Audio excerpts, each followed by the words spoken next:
She answered the door in her favorite heels. And she would never walk again. Some collectors seek rare coins. Others hunt vintage wines. Jerry Brudos collected something far more sinister, and the women attached to them paid with their lives. Tonight, we descend into the twisted psyche of a man whose childhood obsession with women's shoes escalated into a bloodbath that turned his garage into a photography studio of death, where mannequins wore the clothes of the dead and bodies swung from the rafters like forgotten laundry. Welcome to True Crime Headquarters, where the stories get darker and the truth cuts deeper. I'm glad you're here. Tonight, we're diving into 4 chilling stories you don't want to miss. If you enjoy these late-night truths, please like, comment, and subscribe. It helps the channel grow and keeps these stories alive. This is the story of the shoe fetish killer. Now, relax, take a deep breath, and let's begin. Don't forget to subscribe if you haven't already. The first time Jerry Brudos felt that electric thrill surge through his veins, he was only 5 years old. A pair of black patent leather stilettos sat gleaming in a junkyard heap, discarded and forgotten by the world, but not by him. He reached down, his small fingers trembling as they wrapped around the glossy heel. The leather felt alive somehow, pulsing with forbidden energy. When he slipped them onto his own feet back home, something fundamental shifted inside his brain, rewiring circuits that should have stayed dormant. His mother's reaction was volcanic. She didn't just take the shoes away. She destroyed them while he watched, screaming that he was sick, twisted, wrong. But you cannot kill a monster by feeding its rage. Every harsh word, every punishment, every moment she made him feel like a freak only watered the dark seed growing in his soul. The shoes became more than footwear. They became totems of power, symbols of domination, objects that made him feel godlike in a world that made him feel small. By age 16, Jerry's obsession had metastasized beyond control. He wasn't just collecting shoes anymore, he was taking them from their owners. His first attack came when he followed a young woman home from school, overpowered her, and stole her heels right off her feet. He didn't rape her that time. He didn't need to. The shoes were enough. They were everything. That night, he locked himself in his room with his trophy, and the fantasy life that would eventually demand real victims began crystallizing in his mind like frost spreading across a window pane. The teenager who should have been thinking about football games and first dates was instead constructing elaborate mental scenarios where women existed solely as objects, beautiful, helpless mannequins to be posed, photographed, and preserved. His bedroom became a shrine to his sickness, filled with stolen footwear arranged like artifacts in a museum dedicated to his own twisted desires. His mother found his collection and burned it, again. But Jerry simply started over, again, because the compulsion wasn't about the shoes anymore. It was about control, domination, and the intoxicating rush of taking something precious from someone powerless to stop him. When Jerry married a 17-year-old girl named Darcy in 1961, those who knew him breathed a sigh of relief. Perhaps normal life would cure him. Perhaps a wife and family would redirect those strange urges into healthy channels. They were catastrophically wrong. Marriage didn't satisfy Jerry Brudos. It simply provided him with cover, a mask of normalcy he could wear while his fantasies grew darker, more violent, more specific. Behind closed doors, he forced Darcy to walk around the house nude while he remained fully clothed, except for women's undergarments he wore beneath his regular clothes. He photographed her endlessly, treating her less like a wife and more like a living doll he could manipulate into whatever poses his sick mind conjured. She complied out of fear, out of a desperate hope that satisfying his bizarre demands would keep the monster contained. She had no idea that containment was no longer possible. The beast inside Jerry Brudos was starving, and no amount of compliant role-playing from his terrified wife would feed it. By 1968, Jerry had transformed the family garage into something from a nightmare. He installed a pulley system on the ceiling, ostensibly for working on cars, he told his wife. He soundproofed sections of the walls. He created a darkroom for developing photographs. He built a workshop where he could tinker with electronics. To any neighbor peeking inside, it looked like the workspace of a typical American handyman. But Jerry wasn't building birdhouses or fixing toasters. He was constructing a chamber of horrors, a private theater where he would soon stage performances that would end in death, mutilation, and desecration of the human body. His job as an electrician gave him access to homes, businesses, and, most crucially, women who were alone and vulnerable. He was unremarkable looking, this pudgy man with thick glasses and a forgettable face. Women didn't see him as threatening. They let him into their spaces, turned their backs on him, never imagining that behind those dull eyes churned fantasies of such depravity that even hardened homicide detectives would later struggle to maintain their composure while processing his crime scenes. The compulsion was reaching critical mass. Jerry could feel it building inside him like pressure in a boiler with a broken release valve. The fantasies were no longer enough. The photographs of his wife were no longer enough. The stolen shoes hidden in his workshop were no longer enough. His brain was screaming for something more. Something real, something final. Something that would satisfy the howling void that had been growing inside him since that day in the junkyard when a 5-year-old boy first touched a woman's shoe and felt the dark electricity of absolute wrongness pulse through him. Linda Slauson made the fatal mistake of knocking on Jerry Brutos's door in January 1968. She was selling encyclopedias door to door, a college student trying to make extra money, full of life and ambition and futures that would never arrive. Jerry invited her inside. He told her his wife might be interested. He led her down to the basement where he said his wife was doing laundry. Linda followed without hesitation, without fear, because Jerry looked harmless. Within minutes, she was dead, strangled, violated, and transformed from a human being into an object for Jerry's gratification. But Jerry didn't just kill her and dispose of the body. That would have been too simple, too quick, too unsatisfying for a man whose psychosis had been fermenting for decades. He kept her corpse in his garage for days. He dressed her in different outfits from his collection. He posed her like a fashion model and took photograph after photograph, finally living out the fantasies that had consumed him since childhood. He violated her body repeatedly, necrophilia providing the ultimate expression of his need for absolute control. A partner who could never say no, never resist, never judge him. When he finally tired of her corpse, Jerry didn't panic or feel remorse. Instead, he demonstrated the cold pragmatism of a true psychopath. He weighed her body down and dumped it in the Long Tom River, certain the waters would hide his crime forever. Then he went home, ate dinner with his wife and children, and slept soundly. The monster had finally fed. But monsters are never satisfied for long. For months after Linda Slauson vanished into Jerry's nightmare basement, another young woman made a decision that would cost her everything. Jan Whitney was driving home in November 1968 when her car broke down on Interstate 5 near Salem, Oregon. It was the era before cell phones, before GPS, before any of the safety nets that modern travelers take for granted. She was stranded, vulnerable, and visible from the highway, a perfect victim for a predator who happened to be driving past. Jerry Brutos spotted her immediately. His pulse quickened as he pulled over, already spinning the story he would tell her, already planning what he would do once he got her alone. He approached with a friendly smile, offering to help. Jan was grateful, relieved even, never suspecting that the helpful stranger examining her engine was calculating the fastest way to get her into his vehicle and away from any potential witnesses. He told her the car needed parts he had back at his shop. Would she like a ride? She climbed into his car without hesitation, sealing her fate with a simple act of trust. The garage door closed behind them with a finality that Jan probably didn't register immediately. Jerry was still playing the role of helpful mechanic, perhaps even chatting pleasantly about the weather or asking about her day. But the moment that door sealed them away from the outside world, Jerry's mask dropped away completely. The transformation was instantaneous. Helpful stranger to homicidal monster in the span of a heartbeat.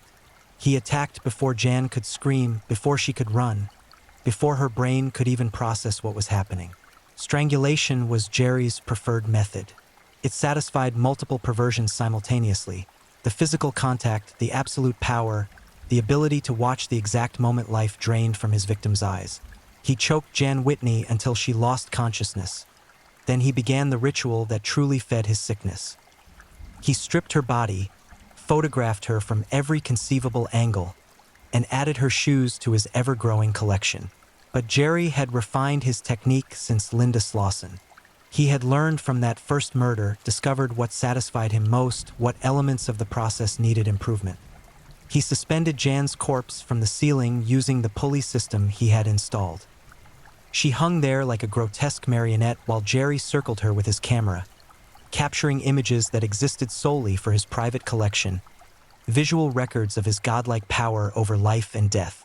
He dressed her in various outfits from his collection of stolen women's clothing, creating macabre fashion shoots that would have shattered the sanity of anyone stumbling upon the scene. Hours passed, then days. Jerry's wife and children were somewhere in the house above, living their lives, completely unaware that a dead woman was hanging in the garage beneath their feet. When Jerry finally finished with Jan's body, he demonstrated a level of depravity that shocked even experienced homicide investigators. He severed her breasts with a knife, keeping them as trophies that he later used to create paperweights by encasing them in resin. The casual cruelty of it. Reducing a woman's body parts to desk accessories revealed the absolute emptiness where Jerry's empathy should have resided. He didn't see Jan Whitney as a person who once had dreams, family, friends who would grieve her disappearance. She was simply raw material for his fantasies, no more human to him than the mannequins he also kept in his workshop. Jan Whitney's body joined Linda Slauson's in the Long Tom River, weighted down and hidden beneath the dark water. Jerry returned home, cleaned the garage, and resumed his normal life as if nothing had happened. His wife noticed nothing unusual. His children suspected nothing. His neighbors saw only a slightly odd but harmless family man who kept strange hours in his garage. The mask of normalcy was so perfectly maintained that nobody suspected they were living alongside one of the most depraved killers in American history. But the killings were accelerating. The gap between Linda and Jan had been 4 months. The next murder would come much sooner.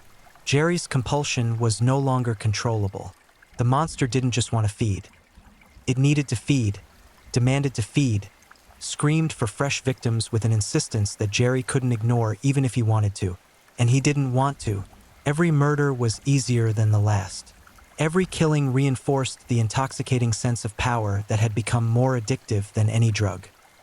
Karen Sprinker was a 19-year-old student at Oregon State University when she crossed paths with Jerry Brudos in March 1969.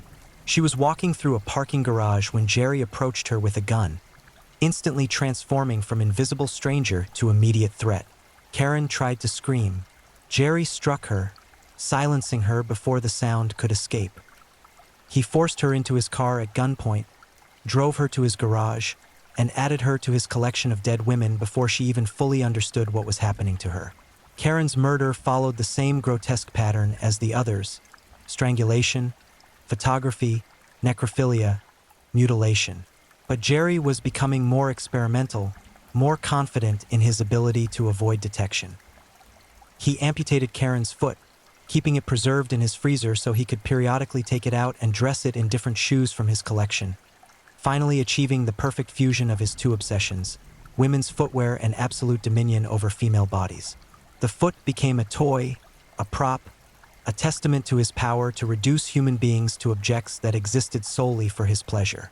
He also removed one of Karen's breasts, adding it to his collection of body part trophies.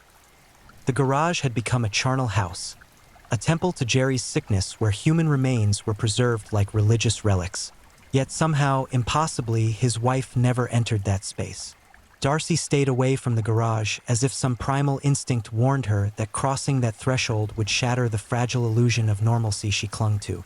She didn't want to know what her husband did in there during those long hours when he claimed to be working on projects. Knowing would have required action, and action would have destroyed the life she was desperately trying to maintain for her children. Karen Sprinker's body went into the river, joining the others in their watery grave. Jerry was becoming sloppy with disposal, more focused on the killing and violation than on the practical matter of hiding his crimes. This carelessness would eventually doom him. But in March 1969, he still felt invincible, still believed he could continue feeding the monster forever without consequence. He had killed 3 women, and the police didn't even know the murders were connected. He had no criminal record, no history of violence that would make him a suspect. He was hiding in plain sight, protected by his ordinariness. 3 weeks later, Jerry struck again. The cooling-off period between murders had evaporated completely. He was killing with the frequency of a serial offender in full acceleration, unable to control or conceal his compulsion any longer. The monster was running the show now, and Jerry was just along for the ride. Linda Sally was the kind of young woman who lit up every room she entered, vibrant, intelligent, engaged in life with an enthusiasm that made people gravitate toward her. At 22 years old, she was working at a shopping mall in Portland, saving money, making plans for a future that stretched out before her like an open highway. On April 23, 1969, she left work and began walking toward her car, thinking about dinner, about her boyfriend, about the mundane concerns of ordinary existence. She had no way of knowing that Jerry Brudos was watching her from across the parking lot, already mentally undressing her, already planning how he would add her shoes to his collection. Jerry approached with the same strategy that had worked before. A fake story about needing help, a false sense of emergency designed to trigger Linda's natural compassion and willingness to assist. But Linda was warier than his previous victims. She hesitated, started to back away, began to understand that something was wrong. Jerry couldn't allow her to escape. He pulled a gun, instantly transforming the encounter from uncomfortable to life-threatening. Linda's scream was cut short by Jerry's fist connecting with her face, stunning her long enough for him to force her into his vehicle. The drive back to his garage must have been an eternity for Linda. Bound, terrified, trapped in a car with a man whose eyes held nothing but cold calculation. Did she beg? Did she promise not to tell anyone if he just let her go? Did she try to humanize herself, tell him about her family, her dreams, her boyfriend waiting for her at home? None of it would have mattered. Jerry Brudos didn't see her as human. She was already an object in his mind, already dead, already reduced to a collection of parts he would photograph and preserve. The garage door closed, sealing Linda inside Jerry's personal hell. He strangled her with practiced efficiency. This was his 4th murder, and he had refined his technique to an art form.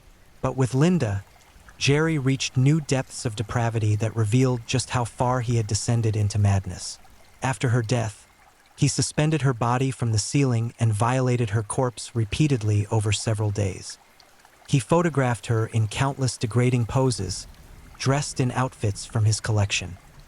He experimented with electrical torture on her dead body, attaching wires and devices to see what effects they would create. Most horrifically, Jerry used Linda's corpse as a model for some of his most disturbing photographs. He rigged her body with a pulley system that allowed him to manipulate her limbs like a puppet, positioning her in poses that mimicked life. In some photos, he used clever angles and positioning to make it appear as though Linda was still alive, creating the illusion of a living woman participating in his sick fantasies. These photographs would later become key evidence in his trial, documenting not just his crimes but the profound psychological disturbance that drove him. When Jerry finally tired of Linda's body, he added a final signature to his crime that would ultimately lead to his capture. He attached a car transmission to her body as weight before dumping her in the Long Tom River. This specific detail, the use of automotive parts as weights, would prove crucial when Linda's body was eventually discovered. But Jerry was too far gone to care about such practical considerations. The monster was fully in control now, and Jerry's rational mind had effectively been obliterated by decades of reinforced paraphilic obsession. For weeks, Jerry continued his normal life, going to work, coming home to his family, maintaining the facade of suburban normalcy. But cracks were appearing in his carefully constructed mask. He was becoming careless, leaving evidence behind, behaving strangely enough that even his wife could no longer ignore the warning signs. Darcy had spent years in deliberate denial, refusing to acknowledge what her instincts were screaming at her. But the accumulation of small oddities was becoming impossible to rationalize away. The dam finally broke when college students spotted something strange in the Long Tom River. A body, weighted down but now visible as the water levels changed with the season. Police pulled Linda Sally from the water on May 10, 1969, and immediately noticed the unusual weight attached to her remains, a car transmission. This wasn't a random choice of anchor. It was specific, traceable, the kind of detail that homicide investigators dream about because it points toward a suspect with particular access and knowledge. Detectives began canvassing auto shops, mechanics, and electricians, anyone who would routinely work with car transmissions. Jerry's name surfaced during this investigation, though he wasn't initially considered a primary suspect. He was just one of dozens of men being questioned. But when police showed up at his workplace to ask routine questions, Jerry's behavior immediately triggered alarm bells. He was nervous, evasive, sweating profusely despite the cool weather. His answers didn't quite make sense. His eyes kept darting toward the exits as if calculating whether he could run. Investigators decided to dig deeper into Jerry Brutos's background. What they found was disturbing: a history of unusual behavior, complaints from women about a strange man stealing shoes, a juvenile record that included an assault charge. Jerry's wife was interviewed separately, and while she initially insisted her husband was incapable of violence, careful questioning began to crack her defensive facade. She mentioned his strange obsession with shoes, his bizarre sexual demands, his insistence that she never enter the garage, the long hours he spent there supposedly working on projects. With probable cause established, police obtained a search warrant for Jerry's home and garage. What they found inside that workshop exceeded their worst expectations and would haunt them for the rest of their lives.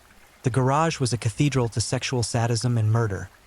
Photographs of dead women in degrading poses, women's clothing and shoes arranged like museum exhibits, the pulley system hanging from the ceiling, electrical devices designed for torture, and most damning of all, personal items belonging to all four missing women. Shoes, jewelry, identification cards. Jerry had kept trophies from each victim, unable to let them go even when doing so would have protected him from prosecution. In a locked freezer, police found something that made even hardened homicide detectives vomit: preserved body parts, including breasts that had been turned into paperweights and a severed foot that Jerry had dressed in different shoes. The level of pathological detachment required to mutilate corpses and then keep the remains as household decorations was almost incomprehensible. This wasn't crime scene evidence. It was a window into a mind so profoundly disturbed that it functioned according to rules completely alien to normal human psychology. Jerry Brutos was arrested and initially denied everything. But when confronted with the photographs, the trophies, the preserved body parts, his resistance crumbled. The confession that followed was delivered in a matter-of-fact tone that made it even more disturbing. Jerry described his crimes with the emotional detachment of someone discussing a hobby. No remorse, no recognition that he had destroyed families and ended lives.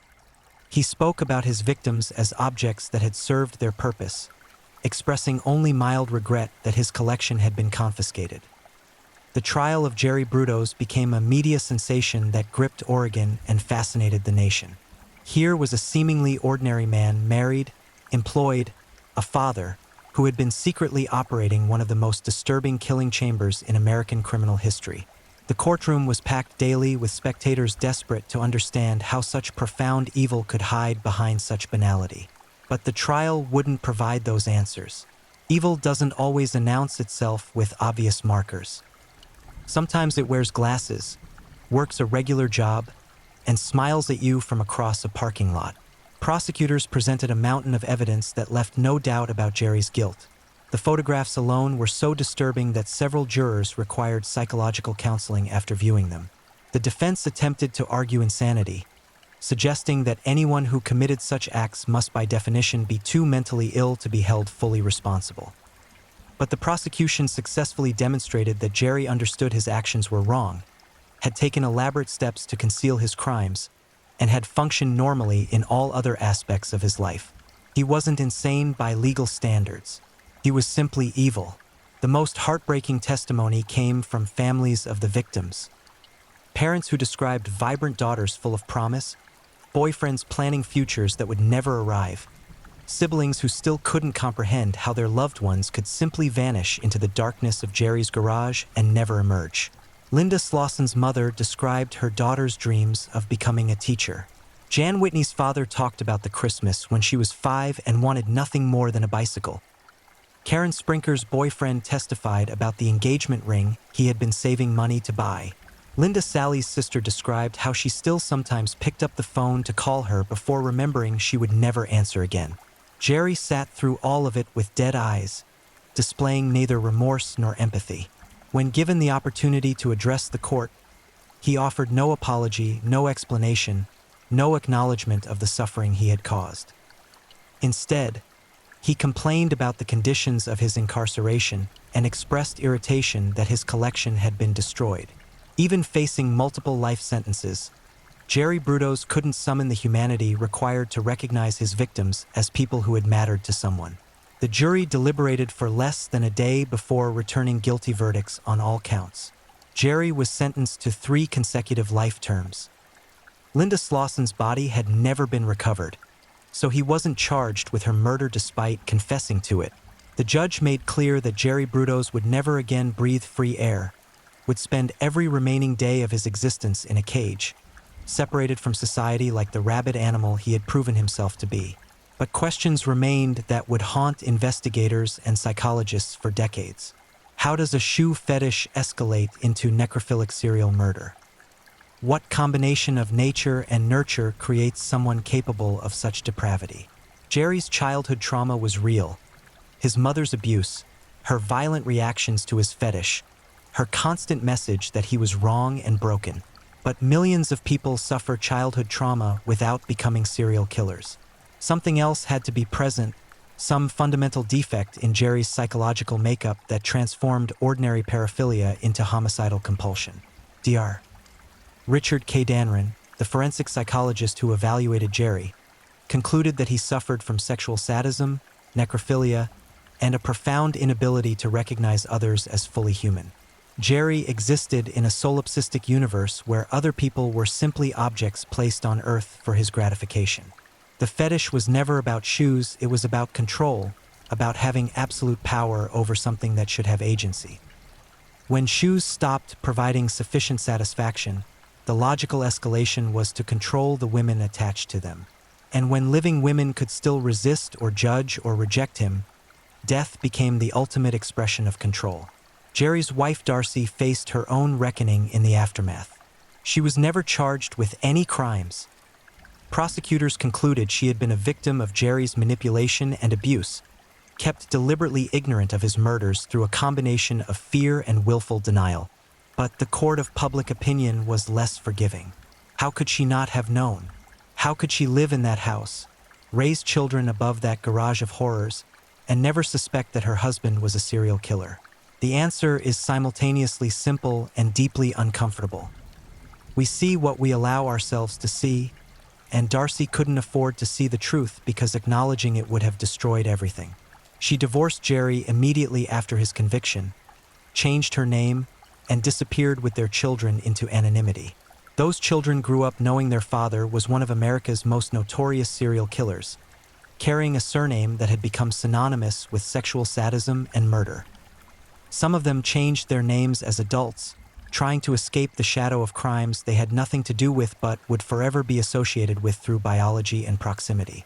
Jerry Brudos spent the remainder of his life in Oregon State Penitentiary, where he became something of a dark celebrity among true crime enthusiasts and criminal psychologists. He gave numerous interviews over the years, each one revealing the same hollow core where his empathy should have existed. He spoke about his crimes with clinical detachment, analyzing his own psychology like a specimen under a microscope. Even decades later, he never expressed genuine remorse. The closest he came was acknowledging that he probably shouldn't have done those things, a statement so devoid of moral understanding that it actually confirmed his profound psychological disturbance. In his later years, Jerry developed liver cancer, karma delivering the justice that the legal system couldn't. He died in prison on March 28, 2006, at age 67. No family members claimed his body. No funeral was held. He was cremated and his ashes scattered in an undisclosed location, a final anonymous fate for a man whose crimes had made him infamous. The world breathed a collective sigh of relief that Jerry Brudos had finally, permanently, been removed from existence. But his legacy persists in the darkest corners of criminal psychology. Jerry Brudos became a case study taught in forensic psychology courses, an example of how paraphilias can escalate into homicidal behavior when combined with certain personality disorders and lack of empathy. His garage photographs, now sealed in FBI archives, remain some of the most disturbing crime scene evidence ever documented, visual proof of depravity that exceeds most people's capacity to imagine. The families of his victims never fully recovered. How could they? Grief has no expiration date, and the particular grief of losing a loved one to sadistic murder carries unique torment. They were denied even the small comfort of believing their daughters died quickly, without suffering. The evidence made clear that Jerry's victims endured unimaginable horror in their final moments, then suffered the final indignity of having their bodies violated and mutilated after death. Linda Slauson was 23 when she knocked on Jerry's door. Jan Whitney was 23 when her car broke down. Karen Sprinker was 19. Linda Sally was 22. For young women with entire lifetimes stretching before them, snuffed out by a man who saw them as nothing more than props for his fantasies. The mathematics of murder are always obscene. For lives destroyed, for families shattered, countless friends and loved ones forever changed, all to satisfy one man's sick compulsion. The Long Tom River eventually surrendered 3 of the 4 bodies it had been guarding. Linda Slauson remains missing to this day, somewhere in that dark water or perhaps swept downstream to the Pacific Ocean. Her family has no grave to visit, no place to leave flowers, no physical location where they can feel close to her memory. Jerry took that from them too, his final act of cruelty toward a victim he probably barely remembered among his collection. Oregon changed after Jerry Brudos. Parents held their daughters tighter. Women became warier of helpful strangers offering assistance. The illusion of safety that had characterized suburban life in the 1960s cracked wide open, revealing the uncomfortable truth that monsters don't always look like monsters. Sometimes they look like your neighbor. Sometimes they look like the awkward guy fixing your electrical panel. Sometimes they look perfectly, terrifyingly normal. The garage where Jerry committed his murders was demolished shortly after his conviction. The house was sold to buyers who supposedly didn't know its history. But secrets have a way of seeping into foundations, staining walls, haunting the spaces where terrible things occurred. Neighbors reported that subsequent owners never stayed long, moving out after months or weeks, often citing vague reasons about the feeling of the place. The lot remained vacant for years before finally being redeveloped into something new, as if the only way to cleanse the space was to completely erase what had been there. Jerry Brudos proved that evil doesn't require complexity. He had no grand philosophy, no elaborate justification for his crimes. He simply wanted what he wanted and took it, consequences be damned. His victims' humanity never registered as relevant. Their suffering never caused him distress. Their deaths meant only that he needed to find new objects to satisfy his compulsion. This profound, almost incomprehensible selfishness may be the most disturbing aspect of his psychology. Not the violence itself, but the absolute indifference to the violence's impact on others. The true crime community remains fascinated by Jerry Brudos decades after his death. Books have been written, podcasts recorded, documentaries produced, all attempting to explain the inexplicable, to find reason in madness, to answer the question that has no good answer. Why? But Jerry himself provided no insights. His interviews revealed only banality, narcissism, and a complete inability to recognize what he had taken from the world. He died as he lived, empty, solipsistic, and utterly unremarkable except for the wake of devastation he left behind. Tonight, we've descended into the darkness of Jerry Brudos' garage, walked through the chambers where he transformed living women into objects for his gratification, and emerged with the uncomfortable knowledge that such places exist, sometimes right next door, sometimes hidden behind the most ordinary facades. The monster is dead, but the horror remains, a permanent scar on the landscape of American crime, a reminder that evil doesn't always announce itself with fanfare. Sometimes it just knocks on your door, offers to help with your car, smiles at you from across a parking lot, and by the time you realize what it truly is, the garage door has already closed behind you. If you're new here, welcome to the channel, where we dive into true crime stories with calmness and respect. A special shout out to my amazing subscribers who've been with me from the start. Thank you for your incredible support. If you're still with me, drop a comment. Let me know where you're tuning in from and what time it is in your part of the world. Or just say hello so I know you're still here. And if you haven't already, make sure to like this video and hit subscribe so you won't miss any of our upcoming true crime stories perfect for winding down. Now, let's move on to our second story. Story 2, the Lyle Brummett case. Some predators wear uniforms and badges, making them impossible to escape. When the person sworn to protect you becomes your greatest nightmare, there's nowhere left to run. Tonight, we're tracking a wolf who disguised himself as a shepherd, but when the flock finally turned on him, the truth that emerged was more savage than anyone could have prepared for. Marion County, Oregon, a place where rain clouds gather like conspirators and fog swallows the roads whole.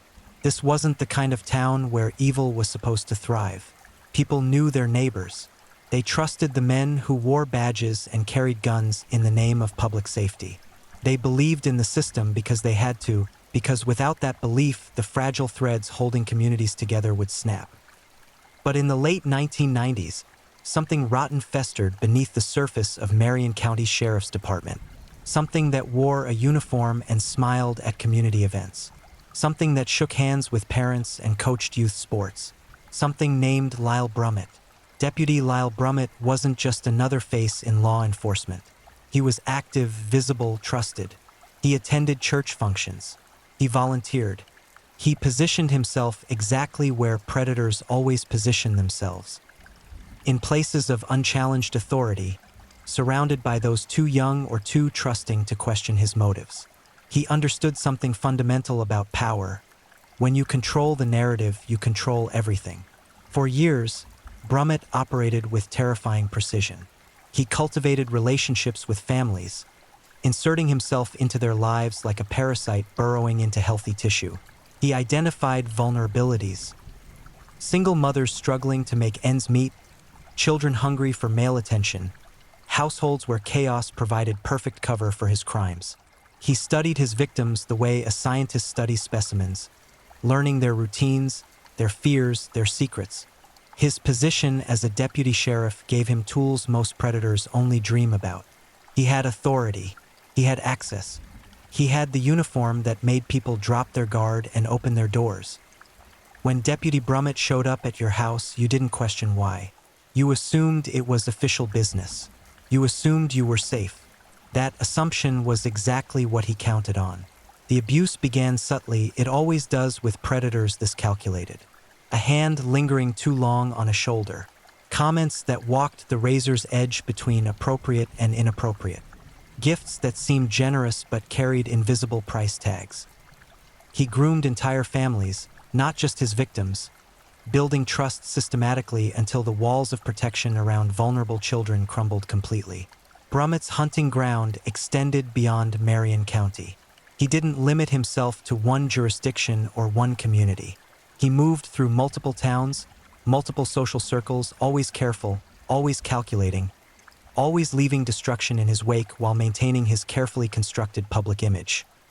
People who knew him casually would have described him as dedicated, friendly, maybe a bit intense but clearly committed to public service.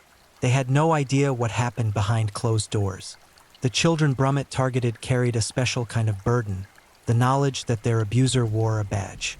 Who do you report a police officer to? Who do you tell when the person who's supposed to enforce the law is the one breaking it in the most heinous ways possible? These questions paralyzed his victims, trapping them in cycles of abuse that stretched across months and years. Brummett weaponized their fear. He reminded them of his authority. He told them nobody would believe them. He used his position to gaslight, manipulate, and control. When you're a child being violated by someone who represents the law itself, the psychological damage runs deeper than most people can comprehend. The betrayal isn't just personal, it's institutional. It shatters fundamental beliefs about safety, justice, and whether the world makes any sense at all. But predators, no matter how careful, eventually make mistakes. They grow confident. They believe their own mythology of invincibility. They start to think they're untouchable, and that arrogance becomes the crack in their armor. In Brummett's case, whispers began to circulate. Nothing concrete at first, just uncomfortable feelings, strange comments, behavior that didn't quite add up. Children started acting differently. More withdrawn, more anxious, displaying signs that trained professionals recognize as red flags. Some tried to speak up but were dismissed. Others stayed silent, convinced that speaking would only make things worse. The system that should have protected them failed repeatedly. Complaints were mishandled or ignored. Warning signs were explained away. The badge Brummett wore acted like a shield, deflecting scrutiny and suspicion. Law enforcement agencies are notorious for protecting their own, and in the 1990s, that protective instinct was even stronger than it is today. Nobody wanted to believe that a deputy sheriff could be capable of such monstrous acts. But truth has a way of forcing itself into the light, no matter how many people try to keep it buried. Victims began connecting with each other, realizing they weren't alone. Parents started comparing notes. Patterns emerged that were too consistent, too specific to be coincidental. The wall of silence that had protected Brummett for so long began developing cracks. One victim found the courage to make a formal report. Then another. Then another. Each testimony added another layer of evidence, another piece of a nightmare puzzle that investigators could no longer ignore. The stories were horrifyingly similar. The same manipulation tactics, the same threats, the same exploitation of authority and trust. As the investigation gained momentum, detectives uncovered a scope of abuse that shocked even seasoned law enforcement professionals. This wasn't a case of one or two victims. This was systematic predation spanning years, involving multiple children across multiple communities. Brummett had created an empire of suffering, hidden behind his badge and his carefully maintained reputation. The community reacted with disbelief when allegations became public. How could this have happened? How could someone they trusted, someone who represented law and order, be capable of such evil? The cognitive dissonance was overwhelming. People desperately wanted to believe there had been some mistake, some misunderstanding. But the evidence was irrefutable. Medical examinations corroborated victim statements. Testimony from multiple children, who had never met each other, contained identical details that couldn't be fabricated or coached. The case against Lyle Brummett grew stronger with each passing day, transforming from whispered suspicions into a prosecutable mountain of criminal charges. Brummett's arrest sent shockwaves through Marion County and beyond. Fellow officers struggled to reconcile the colleague they thought they knew with the monster now sitting in jail. Some defended him initially, unable or unwilling to accept the truth. Others felt betrayed and furious that someone wearing their uniform had committed such atrocities. For the victims, the arrest brought complicated emotions. Relief that their abuser was finally being held accountable. Terror about what came next. The prospect of testifying, of having their trauma examined and questioned in court. Anger at how long it had taken for anyone to listen. Grief over childhood stolen and innocence destroyed. The legal process moved forward with agonizing slowness. Prosecutors built their case meticulously, knowing they needed to get this right. Defense attorneys did their job, challenging evidence and testimony. Media coverage intensified, turning a local scandal into a regional story that highlighted systemic failures in how law enforcement handles predators within its own ranks. Throughout it all, one question haunted everyone involved. How many other victims were out there? How many children had suffered in silence, too terrified or too traumatized to come forward even now? The courtroom where Lyle Brummett would face justice wasn't particularly impressive. Standard wood paneling, uncomfortable benches, fluorescent lighting that cast everything in a harsh, unforgiving glow. But the weight of what was about to unfold made the space feel simultaneously too small and impossibly vast. Victims and their families filled the gallery, some making eye contact with each other in silent solidarity, others staring straight ahead with the thousand-yard stare of people who had survived unspeakable trauma. They came because they needed to see this through. They came because testifying, as horrifying as it would be, meant taking back some measure of control from the man who had stolen so much from them. When Brummett entered the courtroom in his orange jail jumpsuit, the transformation was stark. Gone was the confident deputy who had once patrolled these same streets. Gone was the friendly community volunteer who had fooled so many for so long. What remained was a man stripped of his authority, his power, his ability to hide behind a badge and uniform. But even in custody, even facing overwhelming evidence, Brummett maintained a disturbing composure. He sat at the defense table with his attorneys, occasionally taking notes, showing little outward emotion. Some interpreted this as shock or dissociation. Others recognized it for what it truly was: a predator's final manipulation, an attempt to appear reasonable and misunderstood rather than monstrous and guilty. The prosecution's case unfolded like a horror novel written in legal language. Charge after charge was read aloud. Multiple counts of sexual abuse, rape, sodomy, using his position of authority to facilitate crimes against children. Each count represented a real child, a real violation, a real moment when innocence was shattered and trust was weaponized into a tool of destruction. Prosecutors presented their evidence systematically. They called investigators who had painstakingly documented the pattern of abuse. They presented medical evidence that corroborated victim testimony. They called expert witnesses who explained the psychology of child sexual abuse, how predators groom their victims, how they manipulate entire families, how they exploit positions of authority. But the most powerful evidence came from the victims themselves. One by one, children who were no longer children, some now teenagers, some young adults, took the stand to describe what Lyle Brummett had done to them. Their testimony was devastating in its consistency and detail. They described how Brummett had befriended their families, becoming a regular presence in their homes. They recounted the gradual escalation of inappropriate behavior, the boundary violations that started small and grew progressively worse. They explained how he had used his badge to intimidate them into silence, telling them that nobody would believe them if they spoke up against a deputy sheriff. They talked about the confusion of being abused by someone who was supposed to represent safety and protection. They shared how the abuse had affected every aspect of their lives: their relationships, their education, their mental health, their ability to trust anyone in authority. The defense attempted to discredit these testimonies, suggesting inconsistencies and questioning memories. They pointed to delays in reporting, implying that if the abuse had really happened, victims would have come forward immediately. They tried to paint Brummett as a dedicated public servant being falsely accused by troubled individuals seeking attention or monetary compensation. But the prosecution had anticipated these tactics. They brought in additional experts to explain why victims of childhood sexual abuse often delay disclosure for years or even decades. They demonstrated the consistency in victim statements across individuals who had never met and had no opportunity to coordinate their stories. They showed how Brummett's pattern of behavior matched established profiles of serial child predators almost perfectly. The trial stretched across weeks, each day bringing new revelations and new horrors.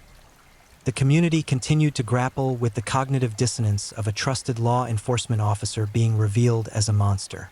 Local media covered every development, and the case drew national attention as an example of how institutions fail to protect children from predators within their own ranks.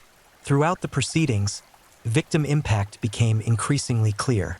Parents testified about watching their children change, becoming withdrawn, anxious, displaying behavioral problems that nobody understood at the time. Therapists explained the long-term psychological damage caused by this type of abuse, particularly when perpetrated by someone in a position of authority. The financial costs were staggering: years of therapy, psychiatric medications, hospitalizations for some victims who had attempted suicide or turned to substance abuse to cope with their trauma. But the human costs dwarfed any monetary calculation. These were lives fundamentally altered, childhoods stolen, futures compromised before they had even begun. As the prosecution rested its case, the weight of evidence was overwhelming. Dozens of victims, consistent testimony, corroborating medical evidence, established patterns of predatory behavior. The case against Lal Brummett was airtight. The defense called character witnesses who spoke about the Brummett they thought they knew, but their testimonies rang hollow against the mountain of evidence demonstrating who he truly was. The closing arguments crystallized everything that had come before. The prosecution painted a picture of systematic predation facilitated by institutional authority. They argued that Brummett had not only violated individual children but had betrayed the public trust in the most heinous way possible. They called for the maximum sentence allowed by law, not just as punishment but as recognition of the extraordinary scope of his crimes. The defense made their final appeal for leniency, suggesting that Brummett himself was somehow damaged or mentally ill, deserving of treatment rather than harsh punishment. They tried one last time to humanize their client, to find some explanation that might mitigate the horror of what he had done. But as the jury filed out to deliberate, most observers knew which way the verdict would fall. The evidence was too strong, the testimony too compelling, the pattern too clear. The only question was how long deliberations would take. Hours passed with agonizing slowness. Victims and their families waited in hallways and conference rooms, simultaneously desperate for closure and terrified of disappointment. Some prayed, some paced. Some sat in silence, lost in memories they wished they could erase. When word came that the jury had reached a verdict, the courtroom filled quickly. The air crackled with tension as everyone stood for the jury's entrance. Brummett showed his first sign of emotion, a slight tensing of his jaw, a whitening of his knuckles as he gripped the defense table. The foreperson stood. The judge asked if they had reached a verdict. The answer was yes. What followed was a litany of guilty verdicts. Count after count, victim after victim, crime after crime. Each guilty verdict landed like a hammer blow, acknowledgement of suffering, validation of courage, confirmation of truth. Brummett showed little reaction, but around him the courtroom erupted in quiet sobs and exhaled relief. Victims who had carried the burden of their trauma in silence for years finally heard official acknowledgement that what had happened to them was real, was criminal, was not their fault. The conviction was a victory, but it was the saddest kind of victory. One that couldn't undo the damage, couldn't restore what had been stolen, couldn't erase the nightmares and flashbacks and trust issues that would follow these survivors for the rest of their lives. Sentencing was scheduled for several weeks later, giving victims an opportunity to prepare impact statements. The legal phase of justice was nearing its conclusion, but for the survivors, the real work of healing was only beginning. In the days following the verdict, media coverage intensified. National news outlets picked up the story as an example of institutional failure and the importance of believing children who report abuse.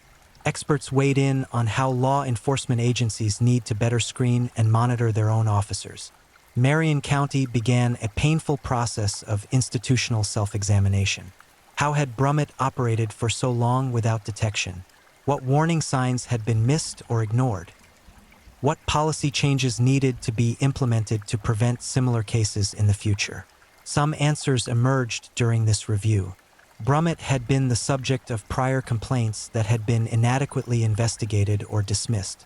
Supervisors had noted concerning behavior but had failed to act decisively. The culture of protecting fellow officers had created an environment where serious allegations weren't pursued with appropriate vigor. These revelations sparked outrage and demands for accountability beyond just Brummett himself. Calls for resignations and reforms echoed through county government and law enforcement leadership. The case became a catalyst for broader conversations about how institutions handle predators in positions of authority. For the victims, vindication came mixed with frustration that it had taken so long and required so much courage on their part to bring their abuser to justice. Many wondered how different their lives might have been if someone had listened earlier, if someone had investigated more thoroughly, if someone had put child safety above institutional loyalty. Sentencing day arrived with the weight of finality. The courtroom once again filled with victims, families, advocates, media representatives, and curious observers. This was the moment when years of pain would be acknowledged, when the criminal justice system would assign a numerical value to Brummett's crimes, a number of years behind bars that could never truly equal the lifetimes of damage he had caused. Judge presiding over the case had reviewed extensive pre-sentencing materials. Psychological evaluations of Brummett revealed a disturbing lack of genuine remorse. Reports from correction staff indicated he remained manipulative and self-centered even while awaiting sentencing. Victim impact statements filled hundreds of pages, each one a window into suffering that most people couldn't imagine enduring. The sentencing hearing began with the prosecution presenting aggravating factors that warranted the maximum possible sentence. They emphasized the number of victims, the duration of the abuse, Brummett's exploitation of his position as a law enforcement officer, and the calculated nature of his predation. This wasn't a single lapse in judgment, it was years of deliberate, systematic abuse. Then came the victim impact statements. The court had allocated significant time for this portion of the hearing, recognizing that survivors deserved to be heard. One by one, victims approached the microphone. Some read prepared statements with voices shaking but determined. Others spoke extemporaneously, words tumbling out in raw, unfiltered testimony to their suffering.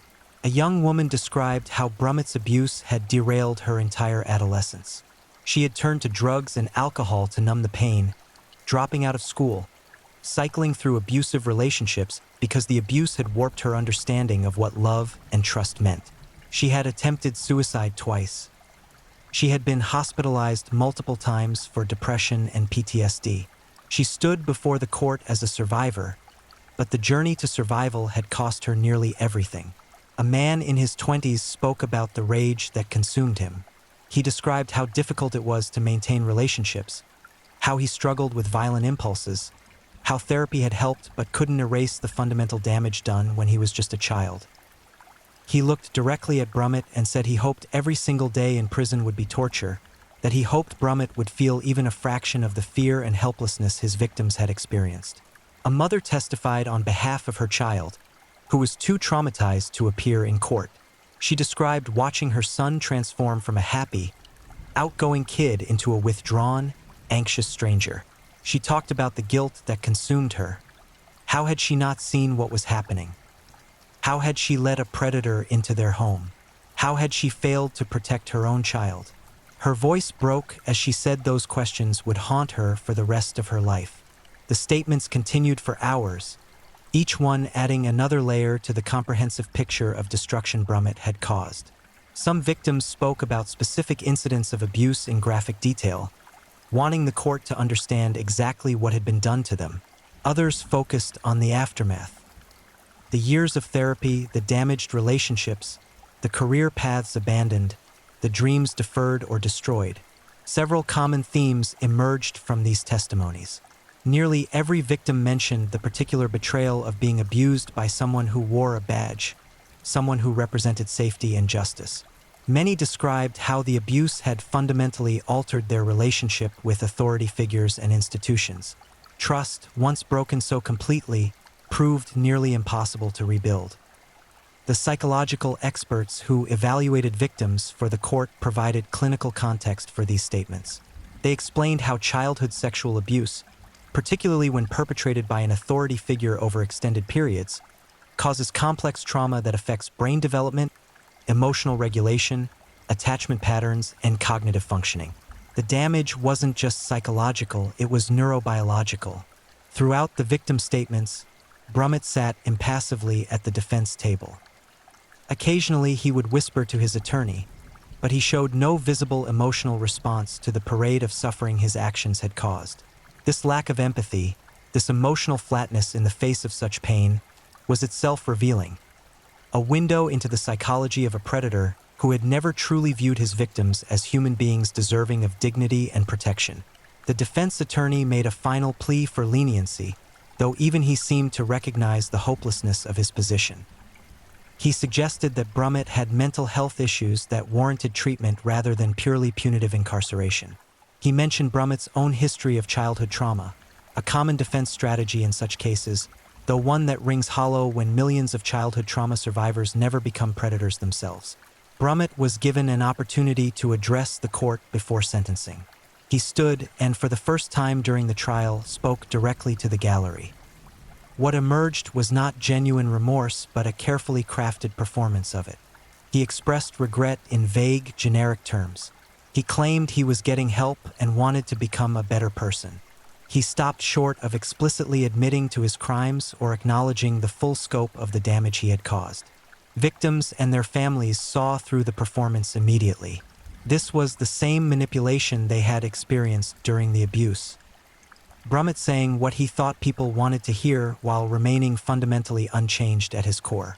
Even now, facing decades in prison, he couldn't manage authentic accountability. The judge had heard enough. When he began speaking, his voice carried both measured judicial restraint and barely contained disgust. He methodically reviewed the case, the evidence, the victim testimony.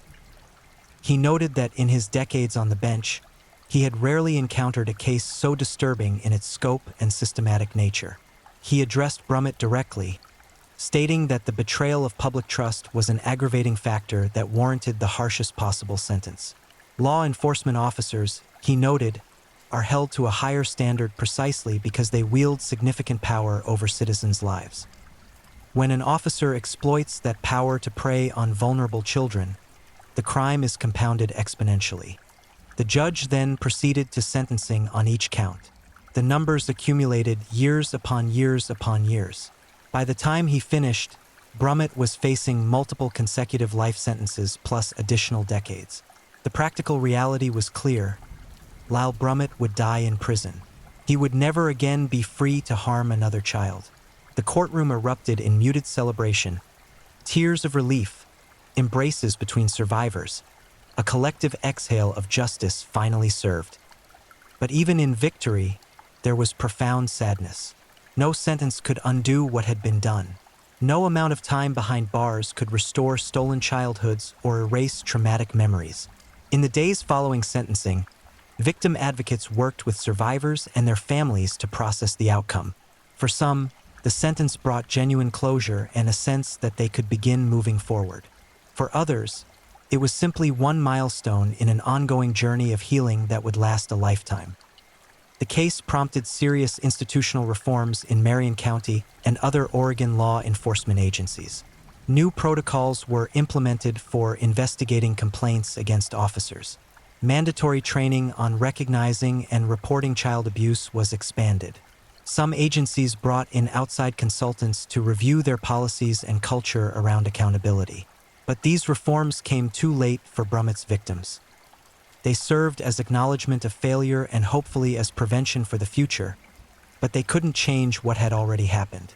The children who had suffered would carry those scars forever, regardless of how many policies were rewritten. National media coverage of the case sparked broader conversations about institutional sexual abuse.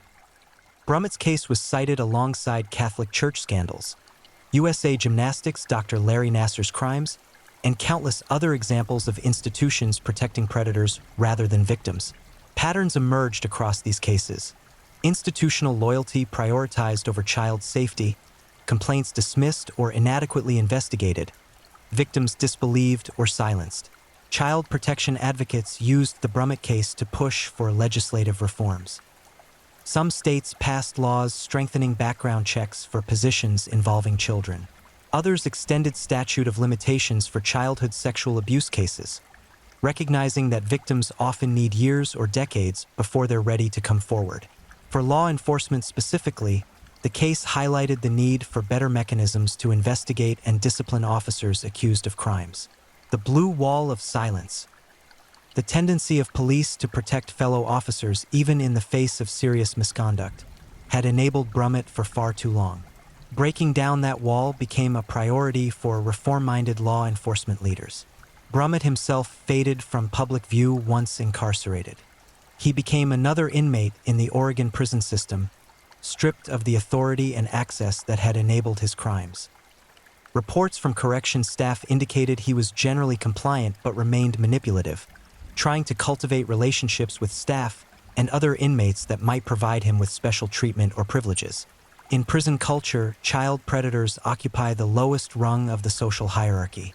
Despite efforts by corrections officials to protect high-profile inmates, Brummett reportedly faced significant hostility from other prisoners. Some victims' families took grim satisfaction in this, knowing that Brummett was experiencing a taste of the fear and vulnerability he had inflicted on children.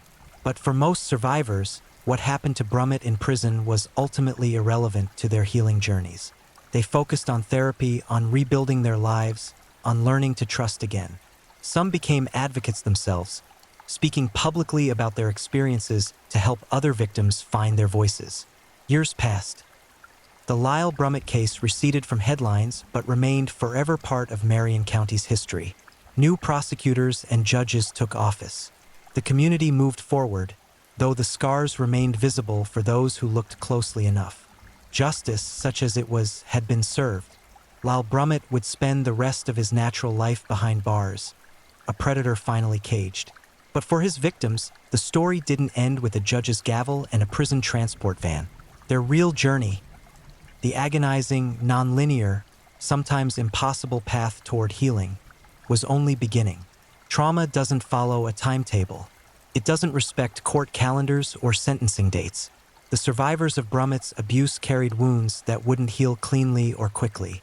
Some wouldn't heal at all, at least not in any complete sense. They would simply learn to live with the damage, to build lives around and despite the permanent alterations to their psyches.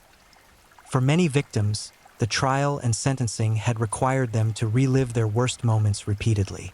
They had to testify, to describe intimate violations in clinical language for attorneys and juries. They had to see Brummett again, to sit in the same room with him, to risk making eye contact with the person who had shattered their sense of safety and self. The process of seeking justice had reopened wounds that some had spent years trying to close. In the immediate aftermath of sentencing, several survivors experienced unexpected emotional crashes. They had been running on adrenaline for months or years, fighting to be heard, fighting to see their abuser held accountable. Once that fight was over, the adrenaline drained away, leaving behind exhaustion and a renewed confrontation with everything they had survived. One young woman described it as falling into a dark pit. With Brummett in prison and the trial behind her, she no longer had a clear external enemy to focus on. The enemy was now internal, the memories, the flashbacks, the nightmares, the way her body still responded to certain triggers with panic and dissociation. She spent months barely leaving her apartment, struggling with depression so severe that hospitalization became necessary. Others channeled their post-trial emotions into advocacy. A support group formed specifically for Brummett's victims, providing a space where they could speak openly with the only other people who truly understood what they had experienced. These meetings were emotionally intense, sometimes healing, sometimes triggering, always raw and honest in ways that interactions with even well-meaning therapists couldn't quite replicate.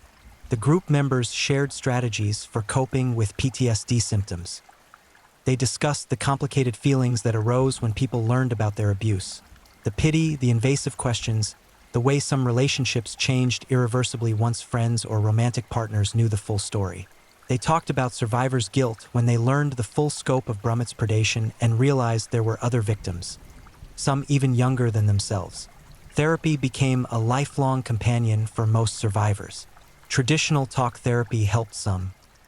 Others found relief in EMDR, eye movement desensitization, and reprocessing, a treatment specifically designed for trauma. Some explored somatic therapies that addressed how trauma lives in the body, manifesting as chronic pain, gastrointestinal issues, and other physical symptoms long after the abuse ended. Medication management was another reality for many. Antidepressants, anti-anxiety medications, sleep aids, pharmaceuticals that helped regulate neurochemical imbalances caused by prolonged childhood trauma. Some survivors resisted medication initially, viewing it as weakness or surrender. Eventually, most came to understand that trauma had caused measurable changes in their brain chemistry, and medication was simply one tool among many for managing those changes. Relationships proved particularly challenging. Trust issues manifested in countless ways. Difficulty forming intimate connections, hypervigilance about partners' behavior, panic at perceived signs of dishonesty or manipulation.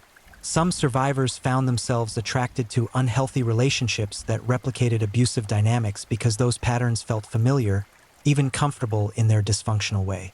Several survivors struggled with sexuality and intimacy. The abuse had tangled together sex, power, fear, and violation in ways that made adult consensual relationships confusing and triggering. Some dealt with this through celibacy. Others worked painstakingly with therapists and patient partners to slowly reclaim their sexuality on their own terms, rewriting the narratives Brummett had inscribed onto their bodies and psyches. Parenting presented another complicated challenge for survivors who had children. They were hypervigilant about protecting their kids, sometimes to the point of being overprotective. They struggled with allowing their children age-appropriate independence, seeing potential dangers everywhere. They interviewed teachers exhaustively, never letting their kids spend time alone with adults outside the immediate family, creating detailed safety plans that sometimes puzzled friends who didn't understand the source of such intense protective instincts. Career trajectories were often derailed by the abuse and its aftermath. Educational opportunities missed during periods of severe depression or substance abuse. Jobs lost due to PTSD symptoms that employers didn't understand or accommodate. Career choices influenced by the trauma. Several survivors went into social work or victim advocacy, turning their pain into purpose, though this work came with its own emotional costs. Financial impacts accumulated over decades. Years of therapy, psychiatric care, and medication represented tens or hundreds of thousands of dollars in expenses.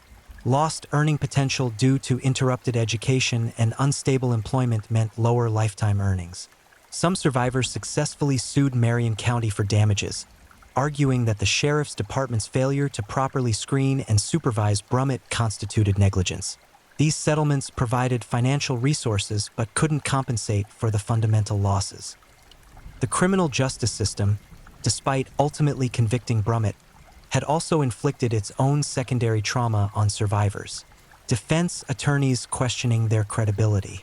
Delays and continuances that dragged the process out over years. The public nature of the trial, which stripped away privacy. The realization that justice system wasn't designed with victims' healing in mind.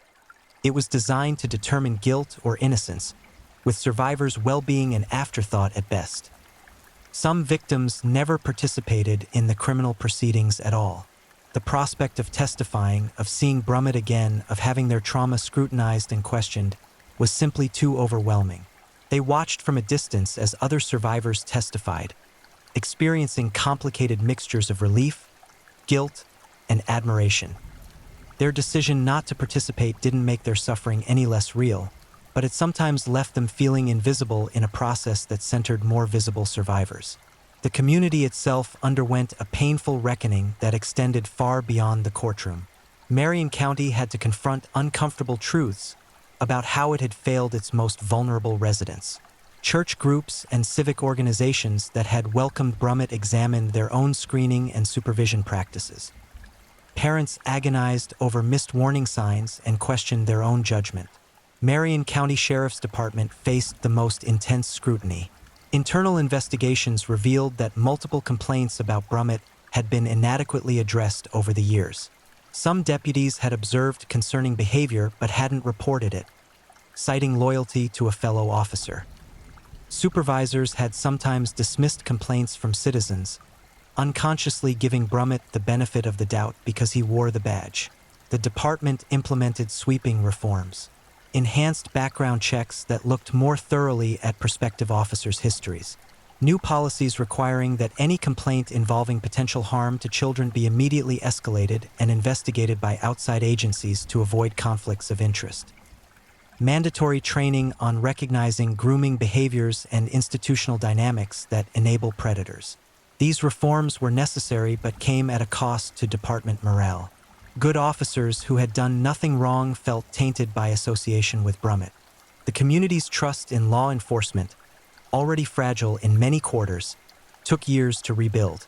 Deputies found themselves facing skepticism and hostility during routine interactions, paying the price for one predator's crimes. Media interest in the case eventually faded, as media interest always does. Reporters moved on to other stories. National news outlets stopped calling. The Lyle Brummett case became a historical footnote, occasionally referenced in discussions of institutional sexual abuse but no longer commanding headlines. For survivors, there was no moving on in the same way. Their stories continued long after journalists stopped paying attention. They celebrated victories, completing educational degrees, maintaining sobriety milestones, forming healthy relationships, having children of their own, and breaking cycles of abuse. They endured setbacks, relapses into depression, relationship breakdowns, periods where trauma symptoms intensified seemingly without warning. Some survivors found meaning through advocacy and activism. They lobbied for extended statute of limitations on childhood sexual abuse. They pushed for better protections and support services for victims. They shared their stories publicly, despite the emotional cost, because they believed that speaking out could prevent other children from suffering similar fates. Others chose privacy, healing quietly away from public attention. They built lives that honored their survival without making trauma their defining characteristic. They found joy in ordinary things: stable jobs, loving families, hobbies, and interests that had nothing to do with their past victimization. Their healing looked different but was no less valid. 20 years after Brummett's sentencing, survivors gathered for an informal reunion. They ranged in age from late 20s to early 40s now. They had gray hairs and careers and children. They had survived not just Brummett but the decades of aftermath. They had done something extraordinary. They had refused to let a predator have the final word on their lives. They shared updates and photos. They laughed at inside jokes only they understood. They cried together, grieving for the children they had been and the innocence that could never be reclaimed. They acknowledged the hard truth that healing from this type of trauma wasn't a destination you reached but a process you committed to over and over for the rest of your life. One survivor, now a therapist herself specializing in childhood trauma, spoke about what she had learned. Healing wasn't about returning to who you were before the abuse. That person was gone, destroyed by violence that couldn't be undone. Healing was about integrating the trauma into your story without letting it be your entire story. It was about building a life that was meaningful and worthwhile despite carrying scars that would never fully fade. While Brummett remained in prison, growing old behind bars, reports indicated his health was declining, the inevitable result of aging in a high-security correctional environment. Some survivors kept track of these reports. Others had stopped paying attention years ago, deciding that Brummett no longer deserved space in their consciousness. When news eventually came that Brummett had died in prison, a death of natural causes, anticlimactic in its ordinariness, reactions among survivors varied widely. Some felt relief that the monster was finally gone from the world. Others felt numbness, realizing his death changed nothing about their own journeys. A few felt unexpected grief, not for Brummett but for their younger selves who had suffered at his hands. The Lyle Brummett case became part of a larger pattern recognized by researchers studying institutional sexual abuse. Predators seek positions of authority precisely because those positions provide access and protection. They groom not just individual victims but entire institutions, creating cultures where complaints are dismissed and loyalty to the institution trumps protecting vulnerable people. Understanding these patterns is essential for prevention, but prevention came too late for Brummett's victims. They paid the price for society's failure to adequately protect children from predators. They survived, but survival came at enormous cost. Decades of pain, mountains of therapy bills, relationships destroyed, potential never realized. Their stories deserve to be remembered, not as cautionary tales, but as testimonies to human resilience. They survived a predator and a system that failed them. They found ways to build meaningful lives despite carrying burdens most people can't imagine. They refused to be defined solely by their victimization. Some wounds never fully heal. Some scars remain tender decades after the initial injury. But survivors of trauma can build lives worth living, can experience joy and love and purpose, can be more than what was done to them. The legacy of Lyle Brummett is complicated. He destroyed lives, that truth stands incontrovertible. But his victims refused to let destruction be the end of their stories. They built new chapters. They survived, healed imperfectly but courageously, and in doing so, they won a victory the predator never anticipated.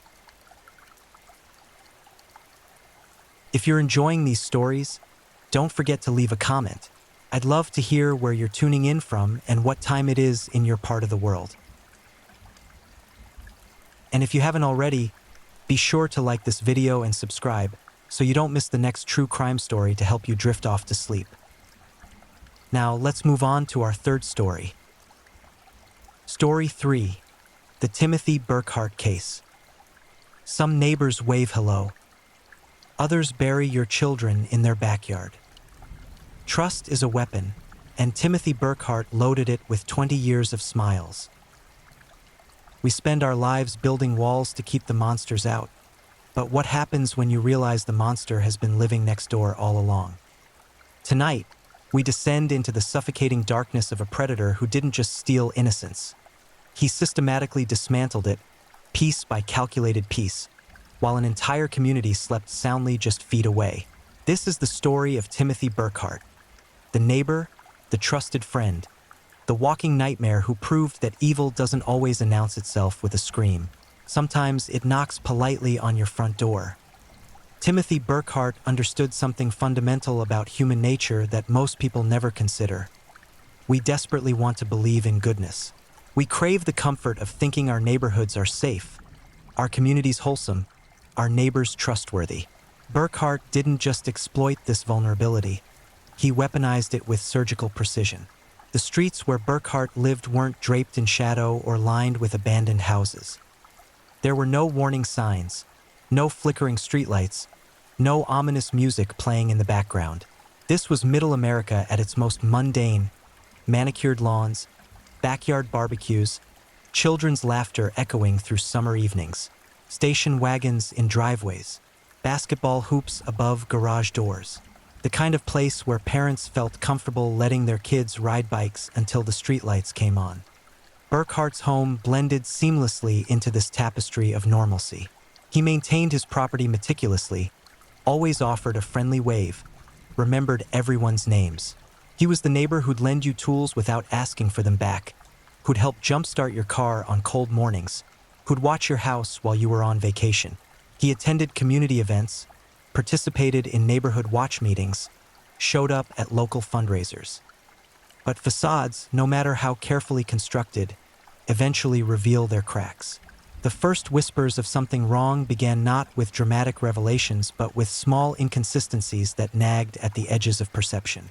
Parents noticed their children became quieter after spending time at Burkhart's house. They'd return home subdued, their eyes carrying shadows that hadn't been there before. When asked about their visits, the children would offer vague responses, shifting uncomfortably, eager to change the subject. One mother, whose instincts screamed warnings her rational mind tried to silence, noticed her son stopped asking to go to Burkhart's house. The boy who'd once been excited about video game sessions with the friendly neighbor now made excuses, claimed homework, invented prior commitments. She asked why. Her son shrugged, said nothing specific, just didn't feel like it anymore. These weren't red flags that demanded immediate action. They were quiet uneasiness, the kind of subtle discomfort that parents second-guess, wondering if they're being overprotective, if they're imagining problems where none exist.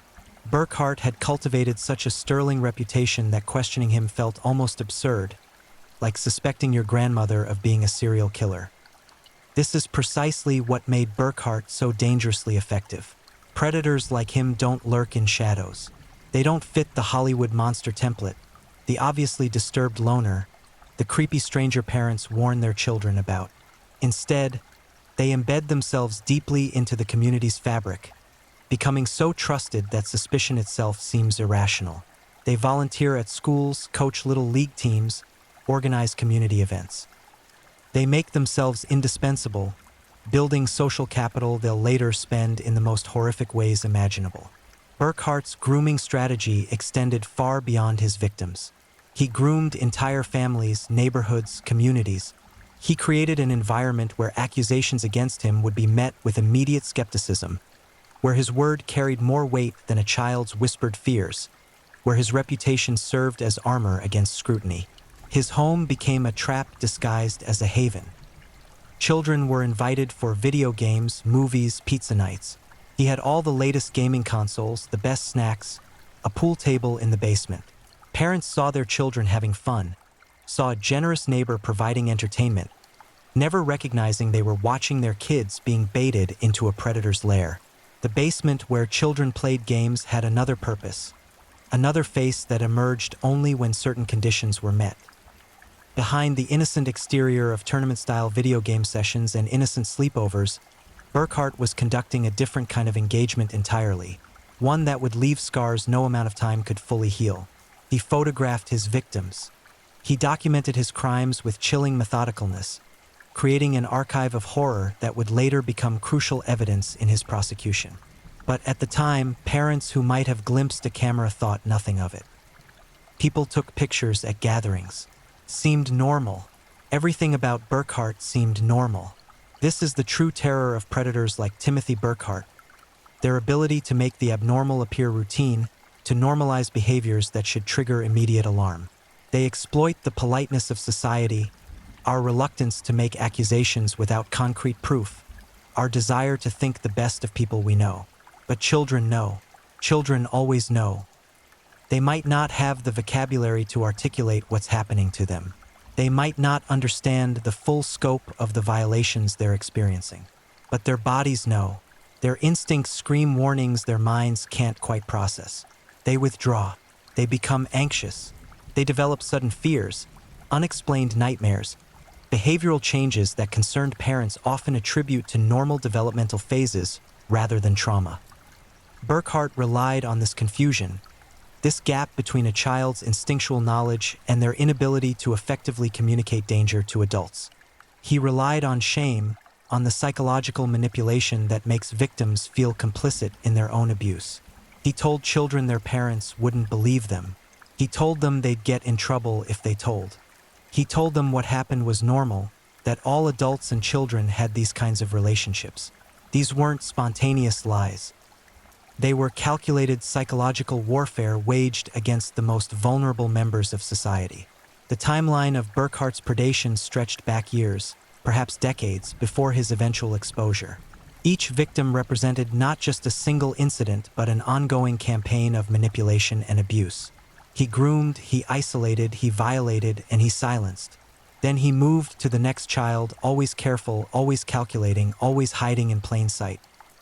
His confidence grew with each successful deception.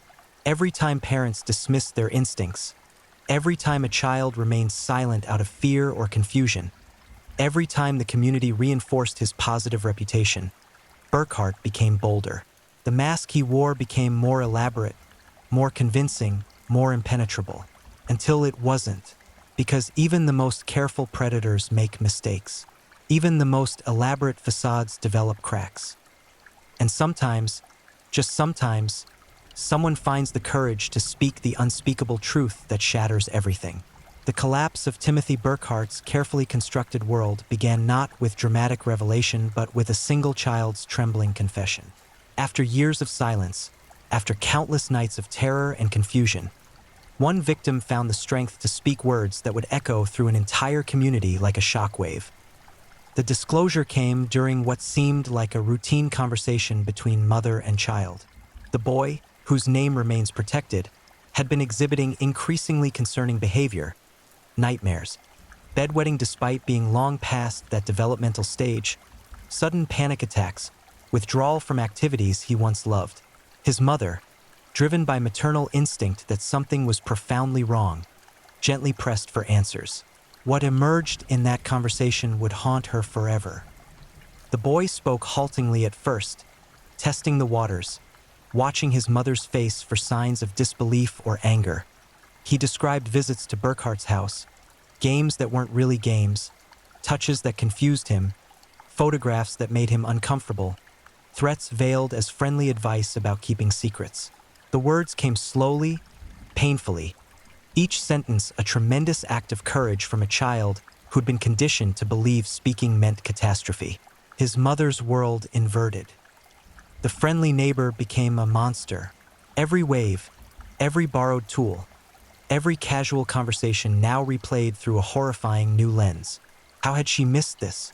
How had everyone missed this? The guilt crashed over her like a tidal wave. She'd encouraged these visits, had thought Burkhart was doing her a favor by entertaining her son, had been grateful for the break. But guilt would have to wait. Action came first. She contacted police immediately, her hands shaking as she dialed, her voice breaking as she explained the situation to the dispatcher. Within hours, detectives arrived at her home, beginning the delicate process of interviewing a child victim. These conversations require tremendous skill. Investigators must extract detailed information necessary for prosecution while simultaneously protecting the child from additional trauma, validating their experience, ensuring they understand none of this was their fault. The boy's testimony was credible, detailed, and devastating. He described specific locations within Burkhart's home, particular objects and arrangements that could be verified. He recounted conversations, behaviors, patterns that demonstrated this wasn't a confused misunderstanding or childish misinterpretation but systematic, calculated abuse. Detectives moved quickly. They obtained search warrants, executed them with tactical precision, descended on Burkhart's home with the full force of law enforcement backing them. Burkhart, caught off guard by the sudden invasion, tried maintaining his mask of innocence, expressing shock and confusion at the accusations, insisting there must be some terrible mistake. But masks can only hold against direct scrutiny for so long. Forensic investigators tore through Burkhart's home, methodically cataloging evidence, photographing every room, every corner, every potential crime scene. They seized computers, external hard drives, cameras, photographs, any device capable of storing digital information.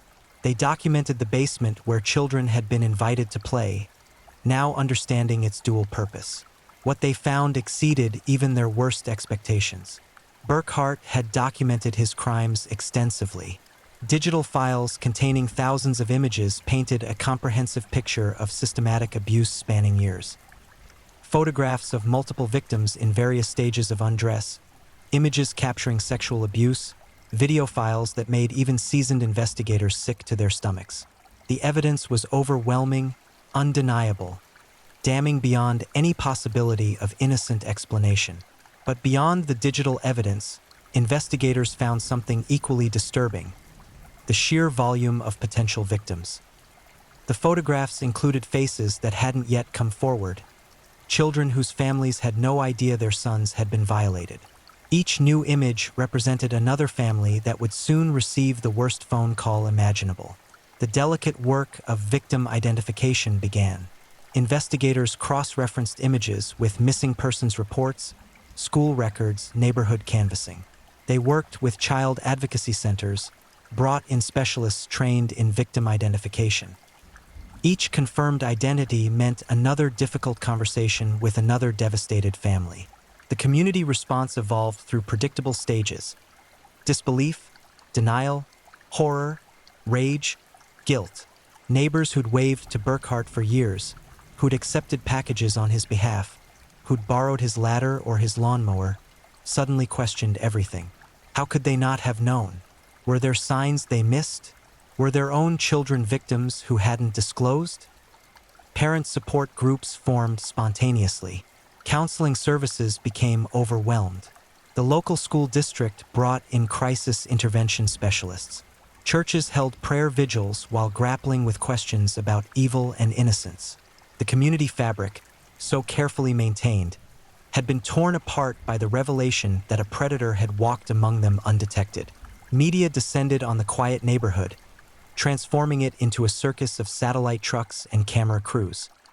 Reporters knocked on doors, thrust microphones into traumatized faces, demanded statements from people still processing the incomprehensible reality that their neighbor was a child predator. The story went regional, then national, then international, another horrifying data point in the endless litany of child sexual abuse cases that plague society. Burkhart's arrest photographs showed a different person than the smiling neighbor everyone thought they knew. His expression was flat, calculating, devoid of the warmth that had made him seem so trustworthy. Looking at those mugshots, people wondered how they'd ever found him approachable. The mask was gone. What remained was chilling. Legal proceedings moved forward with deliberate speed. Prosecutors built their case methodically, assembling the digital evidence, preparing victim testimony, consulting with experts in child sexual abuse. The charges accumulated. Multiple counts of child sexual abuse, possession of child pornography, creation of child pornography, endangering the welfare of children. Each count represented years of potential prison time. But before trial, more victims came forward. The news coverage had reached families who'd moved away years earlier, parents whose children had spent time at Burkhart's house during different periods. These new disclosures extended the timeline of abuse, revealed Burkhart had been predating on children far longer than initially suspected. One mother described her son, now a teenager, breaking down after seeing Burkhart's arrest on the news. He'd been carrying the secret for 7 years, convinced he was the only one, believing he'd somehow brought it on himself.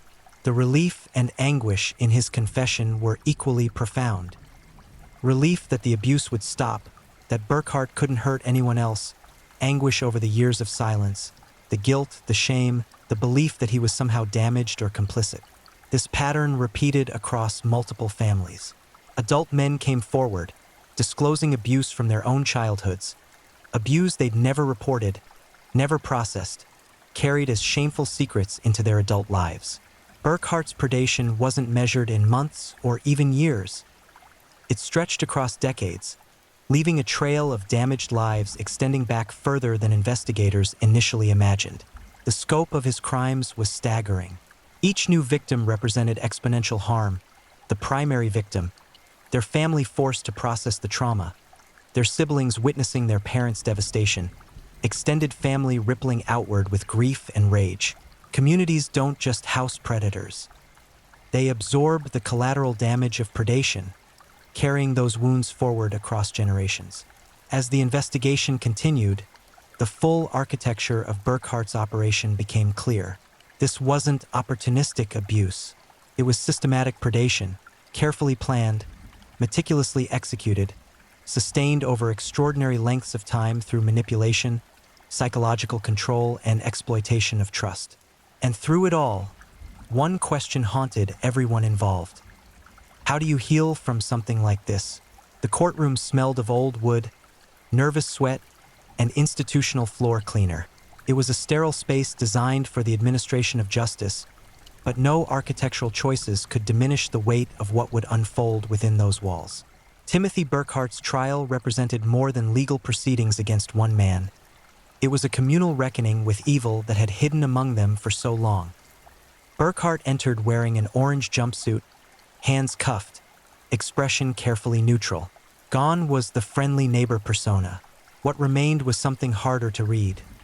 Not defiant, not ashamed, just eerily blank, as though he'd disconnected from the proceedings entirely.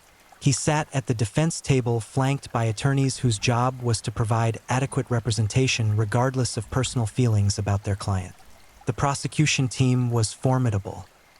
They'd spent months preparing, interviewing victims, organizing evidence, consulting with psychological experts. The lead prosecutor, a veteran of sex crimes cases, understood the challenge ahead. Child sexual abuse trials are incredibly difficult. Victims must relive trauma while being cross-examined by defense attorneys.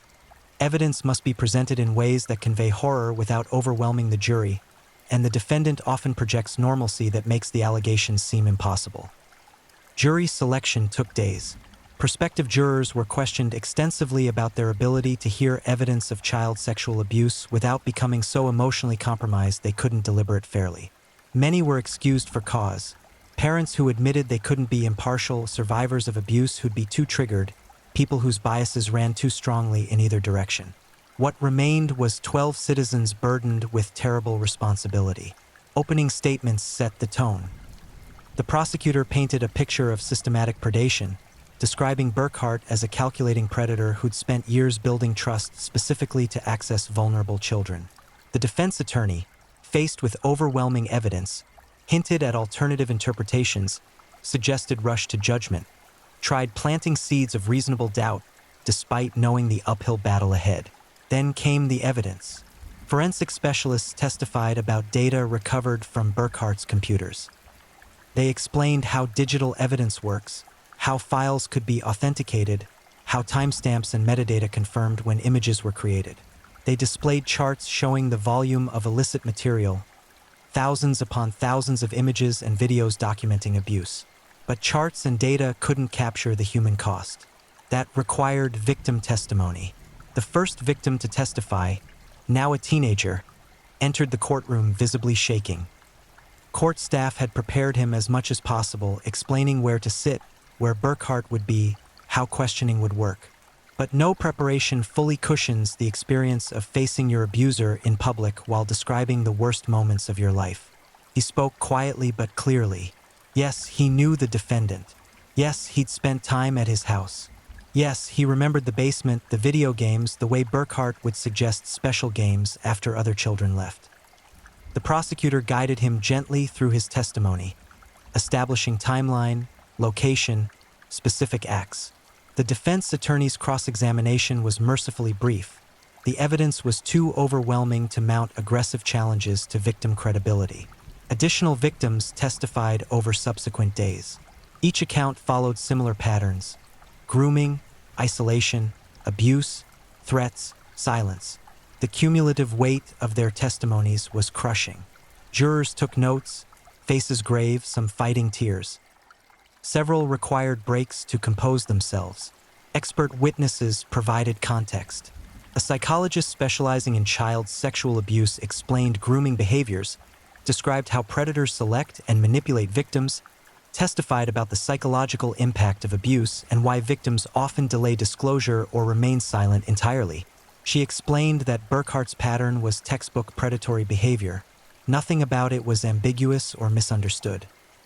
A digital forensics expert walked the jury through Burkhart's internet history, search terms, websites visited, files downloaded.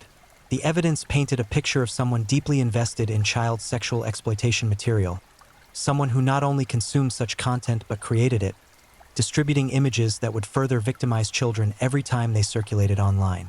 The defense case was minimal. Burkhart's attorneys couldn't credibly deny the abuse occurred. The evidence was too comprehensive. Their strategy instead focused on mitigation, suggesting mental health issues, hinting at Burkhart's own childhood trauma without providing specifics. They called no character witnesses. Too many people in Burkhart's life felt betrayed, disgusted, unwilling to speak on his behalf. Burkhart himself chose not to testify. It was a strategic decision. Any testimony would open him to devastating cross-examination, and nothing he could say would overcome the evidence arrayed against him. So he sat silently, occasionally whispering to his attorneys, mostly staring at the table before him, disconnected from the testimonies of pain he'd inflicted. Closing arguments encapsulated everything. The prosecutor reminded jurors of each victim's courage, each piece of evidence, the systematic nature of Burkhart's predation. She spoke about trust violated, innocence stolen, lives forever altered. She argued that justice required accountability, that society protects children by removing predators who camouflage themselves as friendly neighbors. The defense attorney made a perfunctory closing, acknowledging the seriousness of the charges while asking jurors to carefully consider all evidence and follow the law. It was a closing argument delivered without conviction, the legal equivalent of going through motions because professional obligation demanded it. Jury deliberations lasted less than 3 hours. When they returned, forewoman in front, everyone in the courtroom understood what was coming. The jury forewoman's hands didn't shake as she handed the verdict form to the bailiff, who passed it to the judge. He reviewed it silently before asking the defendant to rise. Burkhart stood, flanked by his attorneys, as the verdicts were read. Guilty, guilty, guilty, guilty. Count after count, the word echoed through the courtroom with the finality of hammer strikes. Families embraced, tears flowing freely. Not joy exactly, but relief, validation, confirmation that the system had recognized the truth of what happened to their children. Burkhart's expression never changed. He simply nodded slightly, sat back down, waited for the next procedural step. Sentencing would come later, but the conviction marked a turning point. This man who'd spent decades presenting himself as trustworthy, friendly, safe, had been formally labeled what he actually was: a predator, a danger, someone from whom society required protection. Victim impact statements during sentencing were heartrending. Parents described watching their children struggle with nightmares, anxiety, depression, trust issues. Adult survivors spoke about relationships destroyed, careers derailed, years of therapy, the ongoing process of healing from wounds that never fully close. They addressed Burkhart directly, reclaiming power he'd stolen, refusing to let him reduce them to silent victims. One mother's statement captured the collective sentiment. "You took my son's childhood. You took his innocence, his trust, his sense of safety in the world. You took years from our family as we struggled to understand why he changed, why he suffered, what we'd missed. But you didn't take his strength. You didn't break him. He survived you. We all survived you. And now you'll spend the rest of your life caged like the animal you are." The judge's sentence was severe. Multiple consecutive life terms plus additional years on related charges, ensuring Burkhart would die in prison. He spoke directly to the defendant about the betrayal of trust, the systematic nature of the crimes, the devastation inflicted on victims and families. He noted that Burkhart had shown no remorse, offered no apologies, maintained his disconnect from accountability even after conviction. As bailiffs led Burkhart from the courtroom for the final time, he glanced back once, not at his victims or their families, but toward empty space, his expression still blank, still eerily devoid of human emotion. He disappeared through the side door into the custody system that would hold him for the remainder of his natural life. The courtroom slowly emptied, families clustered in hallways, reporters hovering nearby requesting statements. The legal process had concluded, but the real work, the healing, the rebuilding, the learning to trust again was just beginning. Justice, when it comes, doesn't erase trauma. It doesn't rewind time or restore innocence or heal wounds that cut so deep. Timothy Burkhart's conviction and incarceration represented accountability, but for his victims, the work of recovery stretched forward indefinitely, a lifelong process without clear endpoint or guaranteed resolution. The community that had unknowingly harbored a predator faced its own reckoning. Town hall meetings addressed how to prevent similar situations, though the uncomfortable truth lingered. There's no foolproof system, no perfect safeguard against someone determined to exploit trust. Better awareness, improved reporting mechanisms, stronger background check protocols. These were improvements, but they came wrapped in the knowledge that they emerged in response to failures that had already occurred. Parents whose children had played at Burkhart's house but weren't identified as direct victims lived with terrible uncertainty. Should they ask directly if anything happened, risking introducing concepts their children might not need to process? Should they watch for behavioral signs, knowing such vigilance might create anxiety where none existed? There were no perfect answers, only difficult choices made with imperfect information. For confirmed victims, recovery unfolded uniquely for each child. Some engaged immediately with therapy, finding relief in having professional support to process their experiences. Others resisted, not ready to confront trauma, needing time and space before facing what happened. Some seemed resilient initially only to struggle years later when adolescence or young adulthood triggered delayed responses. Trauma operates on its own timeline, indifferent to preferences or convenience. Families reorganized around the reality of what their children had endured. Parents attended their own therapy, learning how to support traumatized children while managing their own rage, guilt, and grief. Siblings struggled with changed family dynamics, sometimes feeling neglected as parental attention focused on the sibling who'd been abused. Extended families fractured over disagreements about disclosure, blame, and how to move forward. The ripples extended outward indefinitely. One victim's father developed severe depression, lost his job, struggled with alcoholism before eventually seeking help. A mother became hypervigilant to the point of dysfunction, unable to let her children out of sight, developing anxiety that required its own treatment. These weren't isolated cases but common patterns. Abuse doesn't just wound victims, it detonates within family systems, creating cascading damage that affects everyone proximate to ground zero. Schools implemented new protocols, background checks for all staff and volunteers, mandatory reporting training, educational programs teaching children about appropriate boundaries and bodily autonomy. These changes were positive but also served as constant reminders that danger exists, that vigilance is required, that innocence must be actively protected because predators continuously seek access. Support groups formed among victim families, creating community within community, spaces where people could speak honestly about the anger, the shame, the ongoing challenges without fear of judgment. These groups became lifelines for many, proving that while trauma isolates, healing can occur in connection with others who understand from direct experience.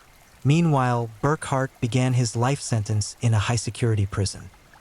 Child predators occupy the lowest tier in inmate hierarchy, despised even by criminals who've committed serious violent offenses.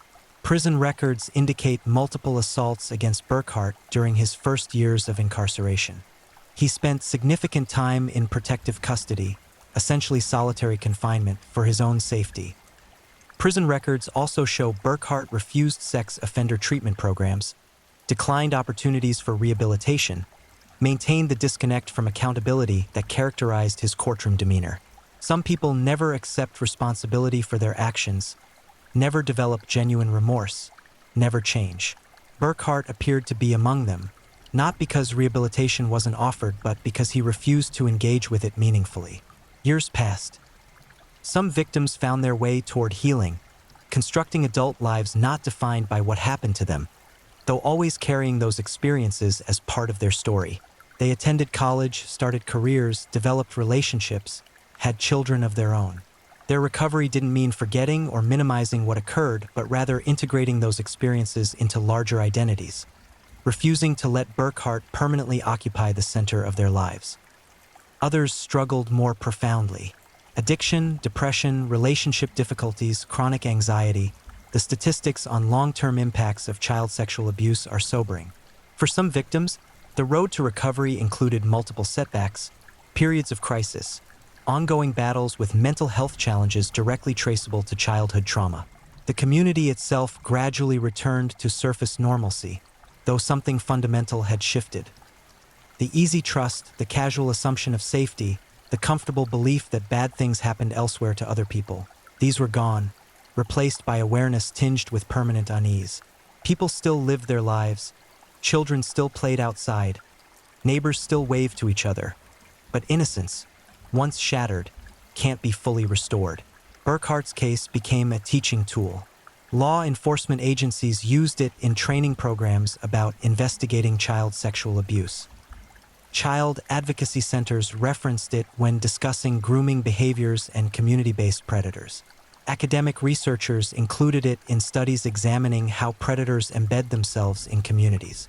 News documentaries dissected the case, interviewed investigators and family members willing to share their stories. Each time the case was publicly examined, victims and their families experienced renewed trauma. Media coverage, however responsible, meant reliving the worst period of their lives, seeing Burkhart's face again, reading comments from strangers debating details of their private anguish. The price of public awareness was paid disproportionately by those who'd already suffered most. But their willingness to speak, to share their stories despite the personal cost, carried profound importance. Every parent who heard about Burkhart's case and subsequently became more attentive to their children's behavioral changes, every adult who learned to recognize grooming behaviors, every community that improved its protective protocols, these represented incremental progress toward safer environments for children. The hardest truth is that there's no endpoint to this story. Burkhart remains incarcerated and will die in prison. His victims continue their healing journeys with varying degrees of success. New predators emerge constantly, employing similar tactics, exploiting trust, grooming communities, leaving trails of devastation. The battle to protect children is perpetual, requiring vigilance without paranoia, awareness without fear-mongering, systems that support victims without stigmatizing them. What can we learn from Timothy Burkhart's case? First, that predators rarely match our Hollywood expectations. They're not creepy strangers lurking in shadows. They're neighbors, coaches, teachers, family friends, people who deliberately build trust specifically to exploit it. Our protective instincts need recalibration to recognize that danger often wears friendly faces. Second, that children need education about bodily autonomy and appropriate boundaries, delivered in age-appropriate ways that empower them without terrifying them. They need to know that adults they trust can sometimes behave inappropriately, that keeping secrets about touching is never required, that they'll be believed and protected if they disclose abuse. Third, that communities must create cultures where children can safely report abuse without fear of not being believed or being blamed. Too many victims remain silent because they accurately perceive that disclosure will create more problems than it solves. We must make the opposite true. That disclosure leads to protection, support, and appropriate action. Fourth, that parents must trust their instincts. If something feels wrong about how an adult interacts with your child, investigate. Better to be wrong and mildly embarrass yourself than to ignore warning signs and later discover your child was violated while you second-guessed your own intuition. Finally, that healing from child sexual abuse is possible but requires support, resources, professional help, and time. Usually more time than anyone wishes it would take. Society must commit to supporting survivors throughout their recovery journeys, not just during acute crisis periods, but across the years and decades it takes to truly heal. Timothy Burkhart's story is ultimately about more than one predator. It's about our collective vulnerability, our need for community balanced against the reality that community sometimes harbors danger, the ongoing challenge of protecting innocence without destroying it through excessive fear. The victims who survived Burkhart carry his impact forward, but they also carry their own strength, resilience, and courage. They spoke when silence would have been easier.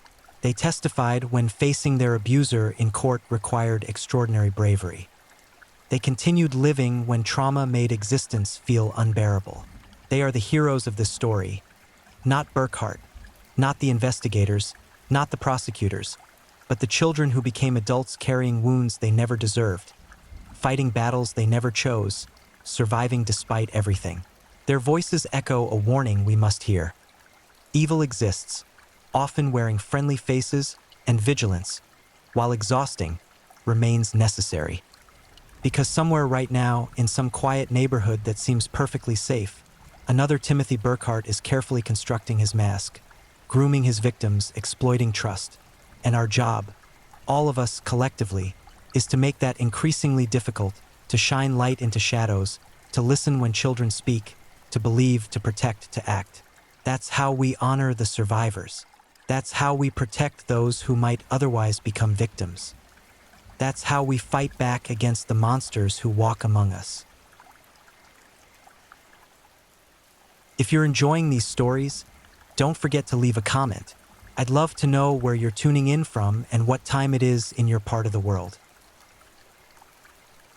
And if you haven't already, make sure to like this video and subscribe so you never miss the next true crime story to help you unwind.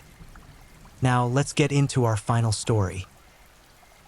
Story 4 break time equals 0. 5s/, the Henry Bush case. A father's love became a death sentence. What began as protection ended in a shallow grave, and the truth buried there would haunt a family forever. We're diving into the mind of a man who believed he was saving his daughter, but instead, he orchestrated her destruction. Henry Bush didn't just fail as a father, he became the architect of unthinkable horror. This is the story of how paranoia, control, and twisted devotion transformed an ordinary household into a chamber of secrets so dark, even the walls seemed to scream. Henry Bush was the kind of man who smiled at neighbors while keeping his curtains drawn. In the quiet suburbs of Wisconsin, his home stood like any other, white siding, trimmed lawn, a basketball hoop rusting in the driveway. But behind that ordinary facade, something malignant had taken root, spreading through the family like rot through wood. His daughter, let's call her Sarah, had always been the light of his life. Photographs from her childhood show a gap-toothed girl with wild curls, always reaching for her father's hand. Henry doted on her with an intensity that made others uncomfortable. At birthday parties, he'd hover near her, intercepting conversations with other children, monitoring every interaction as if cataloging threats. When Sarah turned 13, that protective instinct mutated into something far more sinister. The transformation began subtly. Henry installed locks on Sarah's bedroom door on the outside. He explained to his wife, Margaret, that their daughter needed structure, discipline, boundaries. Margaret, worn down by years of Henry's dominating presence, nodded and said nothing. The lock turned with a click each night at 9 o'clock, trapping Sarah in darkness until morning light crept through her window. Then came the cameras. Henry positioned them in corners of Sarah's room, their red recording lights blinking like predatory eyes. He told Margaret he was protecting their daughter from herself, from the dangerous influences of the modern world. But protection had become imprisonment, and imprisonment was becoming something far worse. Sarah's journal entries from this period, later recovered by investigators, paint a portrait of escalating terror. She wrote about feeling watched constantly, about her father's eyes following her movements with an intensity that made her skin crawl. She described how he'd enter her room at odd hours, standing silently by her bed, claiming he was checking on her safety. The word safety appeared in her writing again and again, always with question marks, as if she was desperately trying to understand what that word meant in her father's twisted vocabulary. School became Sarah's only refuge, but even that sanctuary was shrinking. Henry began driving her to and from school personally, forbidding her from riding the bus or accepting rides from friends. He'd arrive early, parking where he could watch the building's entrance, his hands gripping the steering wheel until his knuckles blanched white. Teachers noticed Sarah's withdrawal, how she'd flinch when someone approached too quickly, how her essays became darker, filled with imagery of cages and birds with clipped wings. One teacher, Mrs. Dolores Hathaway, pulled Sarah aside after class. "Are you safe at home?" she asked, her voice gentle but urgent. Sarah's mouth opened, words forming on her tongue, words that might have changed everything. But then she saw her father's car through the classroom window, saw him staring directly at her, and the words died unspoken. She nodded, grabbed her backpack, and walked into the afternoon light that seemed less bright than it had moments before. Margaret Bush lived in a fog of denial so thick she could barely see her own complicity. Friends would later describe her as a ghost in her own home, moving through rooms without purpose, speaking in whispers when she spoke at all. She'd given up questioning Henry's decisions years ago, after he'd isolated her from her family, convinced her that his way was the only way, that questioning him was tantamount to betrayal. But even Margaret couldn't ignore the bruises. They appeared on Sarah's arms in patterns that suggested restraint, 4 fingers on one side, a thumb on the other. When Margaret finally summoned the courage to ask, Henry's explanation was smooth as oil on water. Sarah was harming herself, he claimed, and he'd had to physically prevent her from causing worse damage.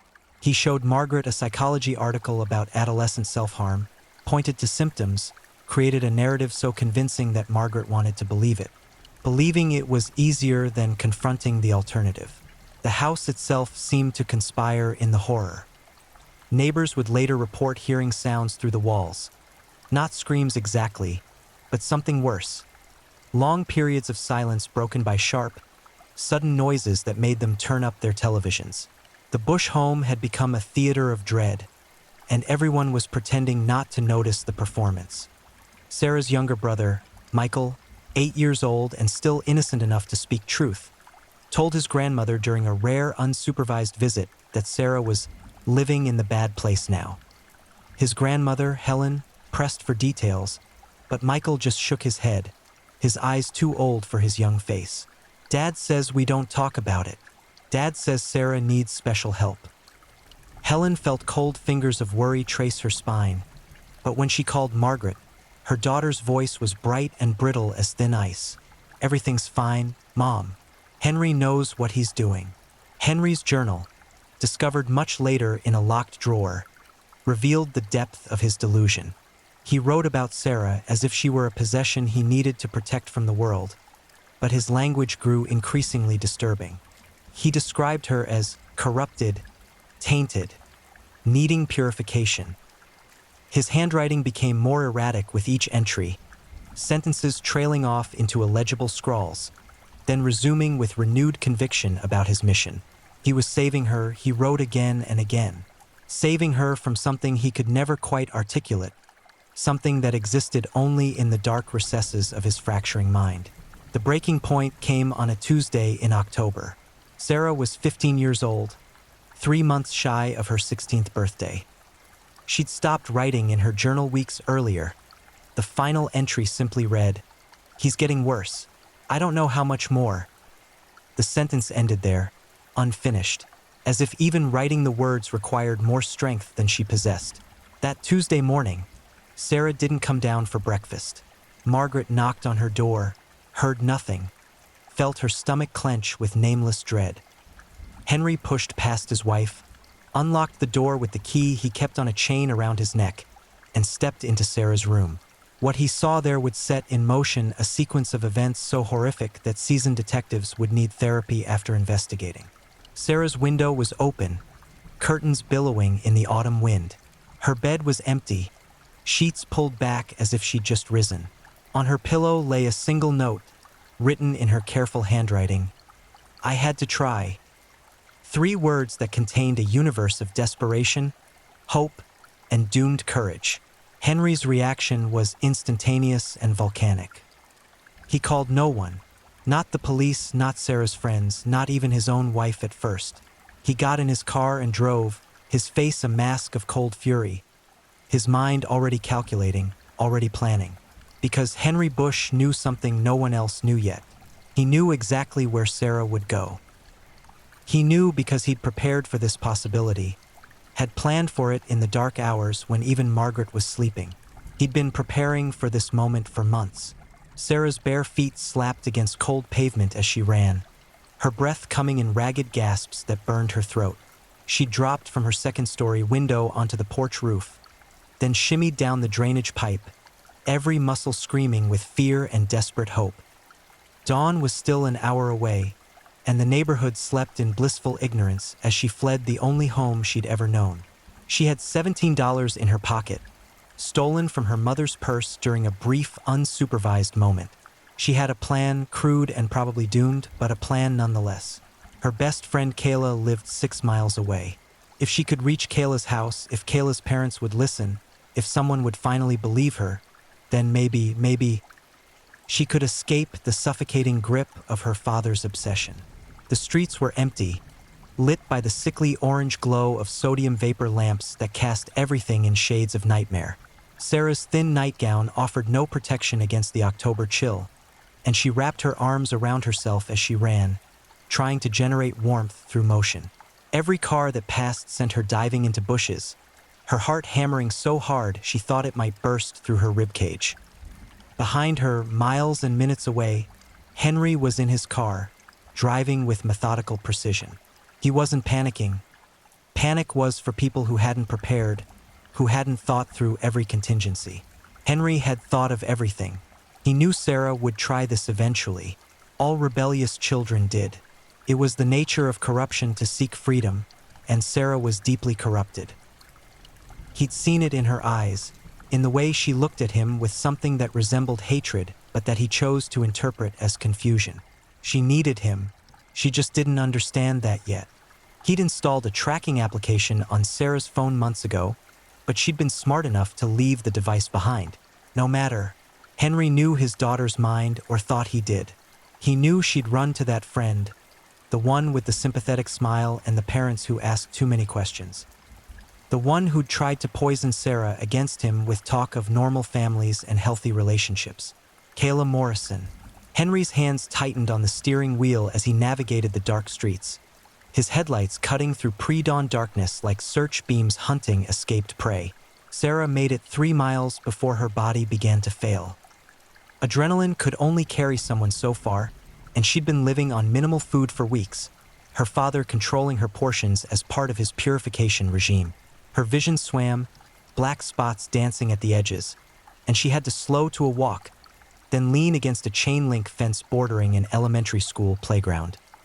The swings moved gently in the wind, their chains creaking, and for a moment Sarah was 7 years old again, pumping her legs, believing she could fly if she just went high enough. That's when she saw the headlights. They appeared at the end of the street, moving slowly, deliberately, like a predator that knew its prey was already exhausted. Sarah's blood turned to ice water in her veins. She knew those headlights, knew the shape of that car, knew exactly who was behind the wheel. Her father had found her. She ran again, but her legs felt like concrete, her lungs like they were filled with glass shards. Behind her, the car accelerated, closing the distance with terrible efficiency. There was nowhere to hide on this street, just houses with locked doors and people who wouldn't wake for another hour, people who wouldn't hear her if she screamed. The car pulled alongside her, and Henry's voice came through the open window, calm and reasonable, the voice of a father retrieving a wayward child. "Sarah, get in the car. This is foolish. You're going to hurt yourself." No anger, no raised voice, just that terrible, reasonable tone that made everything he did seem rational, necessary, inevitable. "No," Sarah gasped, the first time she'd said that word to her father in years. "No, I won't. Someone help me. Please, someone." Her scream cut through the quiet neighborhood, lights flickering on in bedroom windows, curtains twitching. Henry's face changed. The reasonable mask slipped, and something ancient and cruel looked out through his eyes. He stopped the car, got out with movements that were almost casual, and walked toward his daughter with the confidence of someone who'd already won. Sarah backed away, but her legs gave out, and she collapsed onto the cold sidewalk, her body finally surrendering to exhaustion and terror. "You've embarrassed me," Henry said quietly, crouching beside her. "You've made a scene. That was very stupid, Sarah. Now I have to fix this. I always have to fix your mistakes." His hand closed around her arm, fingers digging into flesh hard enough to leave marks that would still be visible weeks later when her body was finally discovered. A door opened across the street. Mr. Reynolds, a retired postal worker, stood on his porch in his bathrobe, phone in hand. "Hey, what's going on out there?" "I'm calling the police." Henry's smile was practiced perfection as he helped Sarah to her feet, his grip brutal beneath the facade of paternal concern. "It's okay, sir. Just my daughter having a rough night. Mental health issues, you know how it is. We're handling it. Sorry for the disturbance." His voice carried just the right note of weary embarrassment, the tone of a good father dealing with a difficult situation. Sarah opened her mouth to scream again, but Henry's fingers found pressure points in her arm that sent agony shooting through her nervous system. Her scream became a whimper, and Mr. Reynolds, seeing what appeared to be a father helping his distressed daughter, nodded and went back inside. The door closed with a click that sounded like a judge's gavel. Guilty. Condemned. Finished. Henry guided Sarah to the car, opened the passenger door, pushed her inside. She was crying now, silent tears streaming down her face, all fight drained from her body. He buckled her seatbelt with gentle hands, then walked around to the driver's side and got in. The engine started with a purr, and they drove away from that quiet street, away from Mr. Reynolds' house, away from Sarah's last, best chance at salvation. They didn't drive home. Henry took back roads, turning again and again until Sarah lost all sense of direction.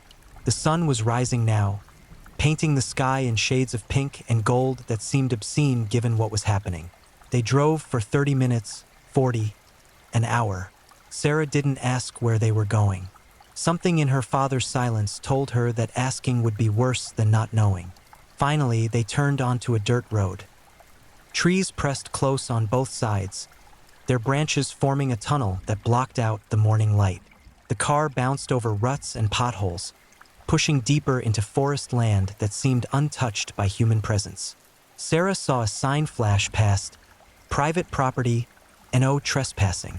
They were on Bush family land, acreage that had belonged to Henry's father and grandfather before him.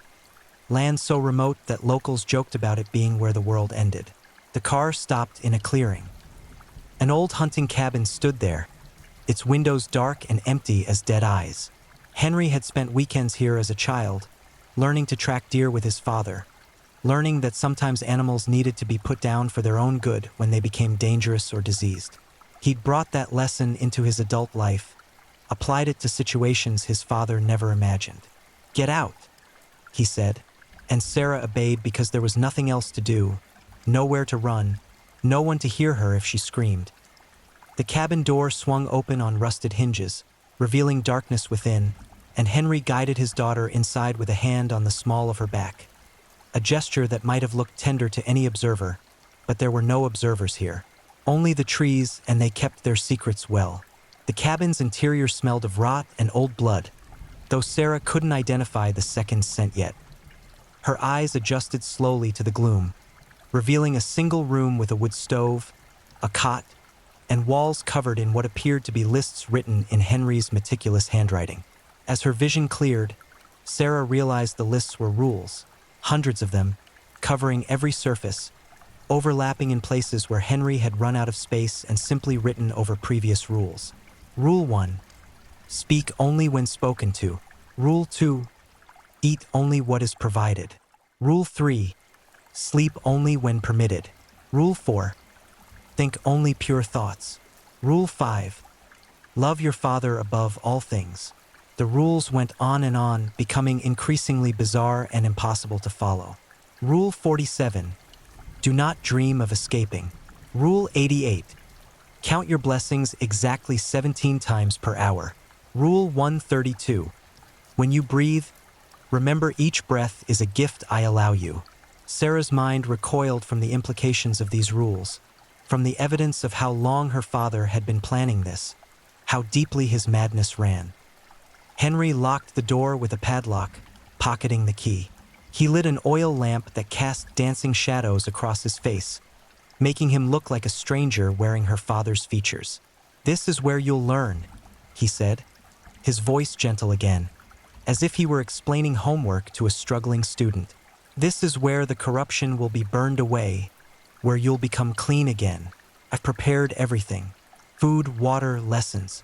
You'll thank me eventually. All children resist at first, but they come to understand." Sarah found her voice, though it emerged as barely more than a whisper. "Dad, please, I just wanted to be normal. I just wanted." "Normal is what destroyed you," Henry interrupted, his tone sharpening. "Normal is infection. Normal is what turns daughters into strangers, makes them forget their fathers, makes them think they can just leave." He was pacing now, his shadow enormous on the cabin walls. "But I won't let you go, Sarah. I won't lose you to the world. If I have to break you to save you, then that's what love demands." The first 24 hours were psychological torture masquerading as re-education. Henry made Sarah recite the rules from memory, striking her with a leather belt when she faltered or forgot. He demanded she write essays about her corruption, about how she'd betrayed his trust by trying to escape, about how grateful she was for this opportunity to become pure again. When she refused, he simply waited, standing silent in the corner, his presence a constant pressure that ground down her resistance with the inevitability of erosion. She didn't eat for 2 days. Henry offered food, but only if she'd perform certain rituals first, bowing to him, thanking him for his mercy, begging forgiveness for her sins. Sarah's pride held for 48 hours before hunger became its own form of torture. On the third morning, she bowed. She thanked him. She begged. And he gave her a piece of bread and a cup of water, smiling as if he'd just given her a feast. Margaret must have known something was wrong. Sarah didn't return home, didn't go to school, simply vanished from her ordinary life. But when Margaret asked, Henry had his story prepared. Sarah was at a special facility, he explained, getting the intensive help she needed for her mental health issues. He showed Margaret brochures for a wilderness therapy program, pointed to sections about limited family contact during the initial treatment phase, spun a web of lies so intricate that Margaret chose to believe it rather than confront the alternative. Kayla Morrison wasn't so easily fooled. She reported Sarah missing to the police the day after her disappearance. But when Officer Jake Brennan visited the Bush home, Henry was charm personified. He showed the officer documentation about Sarah's voluntary commitment to a mental health facility, provided phone numbers that connected to answering services set up to support his deception, even offered to have Sarah call Kayla herself once she was further along in treatment. These programs really work, Henry told Officer Brennan. Man to man, father to potential father. But they're tough. No contact with outside friends for the first month. It's hard on everyone, but it's necessary. Brennan nodded, sympathetic, relieved this wasn't actually a missing persons case that would require real investigation. He closed his notebook, shook Henry's hand, and left. Back at the cabin, Sarah was learning new definitions of suffering. Henry's methods were calculated to break her spirit without leaving obvious marks. Sleep deprivation, sensory isolation, forced standing for hours at a time while he read scripture and psychology texts at her, creating a bizarre theology of paternal supremacy that made sense only in his fractured mind. She tried to escape once during the second week. Henry had left briefly to get supplies, and Sarah managed to pry open a window, squeeze through, and run into the surrounding forest. She made it perhaps a quarter mile before Henry's truck roared up behind her. He didn't punish her physically that time. Instead, he drove her back to the cabin and made her dig a hole 6 feet long, 3 feet wide, 6 feet deep. Took her 2 days. When she finished, exhausted and blistered, he made her stand at the edge. "This is what escape means," he said softly. "This is where failed daughters go. Do you understand?" Sarah nodded, terror closing her throat. "Good. Now fill it back in." She spent another day burying the grave she'd dug for herself, understanding that her father wasn't just threatening, he was prepared. He'd thought through every possibility, planned for every contingency. He'd constructed an elaborate system of control from which there was no escape except death. Time became meaningless in the cabin.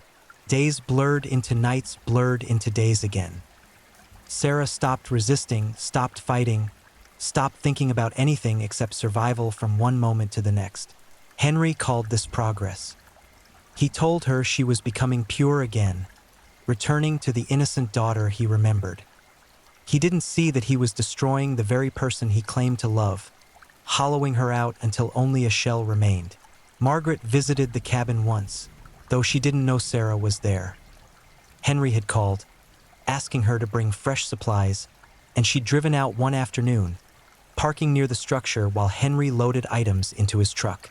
Sarah heard her mother's voice through the cabin walls, heard her ask how the facility was treating Sarah, whether she could visit soon.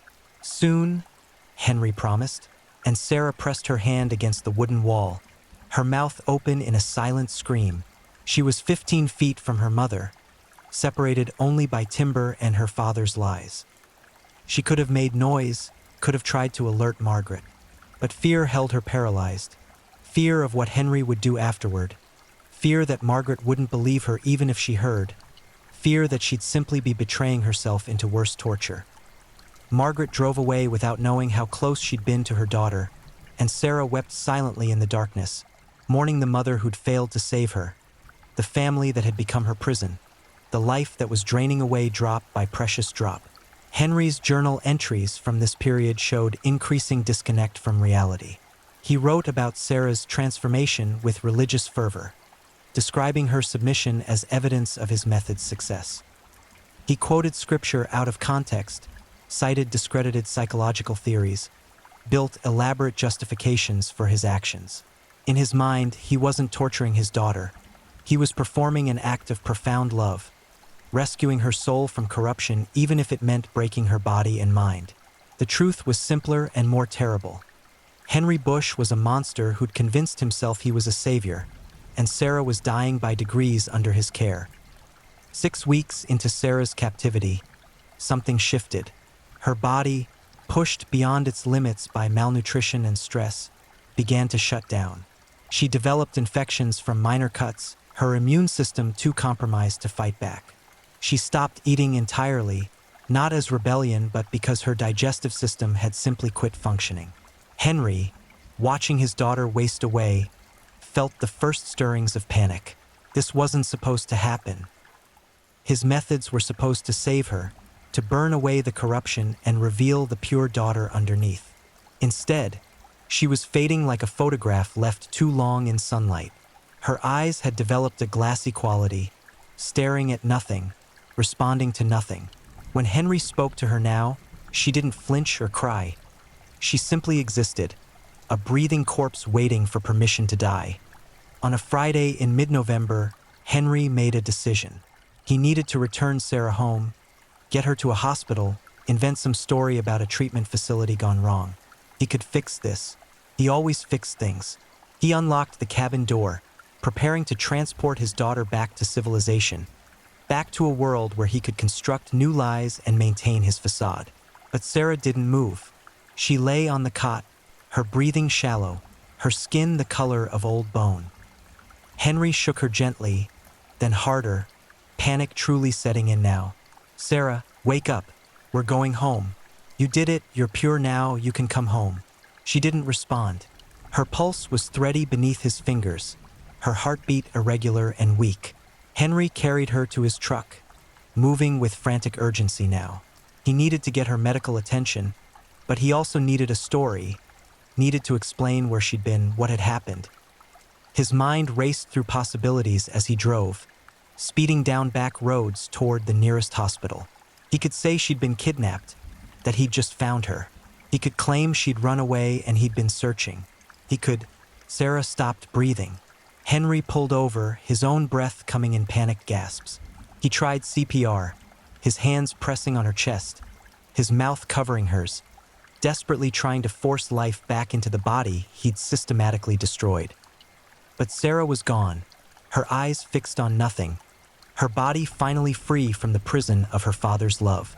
The moment stretched into eternity. Henry sat in his truck, his dead daughter in his arms, the full weight of what he'd done crashing down on him. Not guilt, Henry was too far gone for genuine guilt, but fear. Fear of consequences, of discovery, of the world seeing him as he truly was rather than as he'd convinced himself to be. He didn't drive to the hospital. Instead, he returned to the cabin, to the hole Sarah had dug weeks earlier. The hole she'd filled in, believing she was burying a threat. Now it would serve its original purpose. The physical act of murder, if you could call letting someone die through systematic abuse murder, was behind him. Now came the cover-up. Henry wasn't stupid.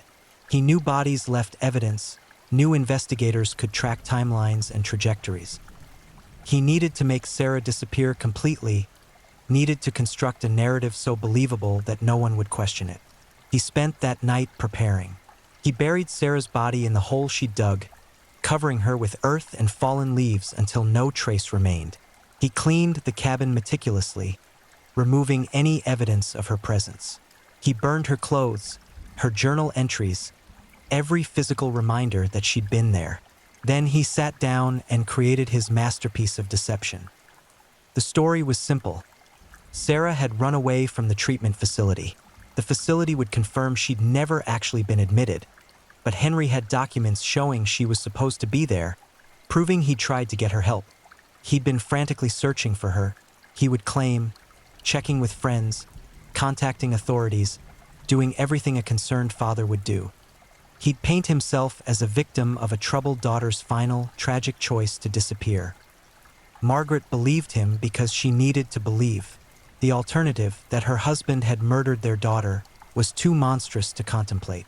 She filed missing persons reports, made tearful pleas on local news, clutched Sarah's childhood photographs and wept for the cameras. Henry played his part perfectly, the grieving father who tried everything and failed. Kayla Morrison didn't believe it. She told investigators about Sarah's fear of her father, about the control and isolation, about the desperate quality in Sarah's voice during their last conversation. But without a body, without concrete evidence, her concerns were noted and ultimately dismissed. Henry's documentation was too thorough, his story too consistent, his public face too convincing. 3 months passed, 6 months, a year. Sarah's case grew cold. Investigators moved on to fresh tragedies, ones with more promising leads. The Bush family held a memorial service without a body, placed a headstone in an empty plot, mourned a daughter who hadn't died the way they claimed.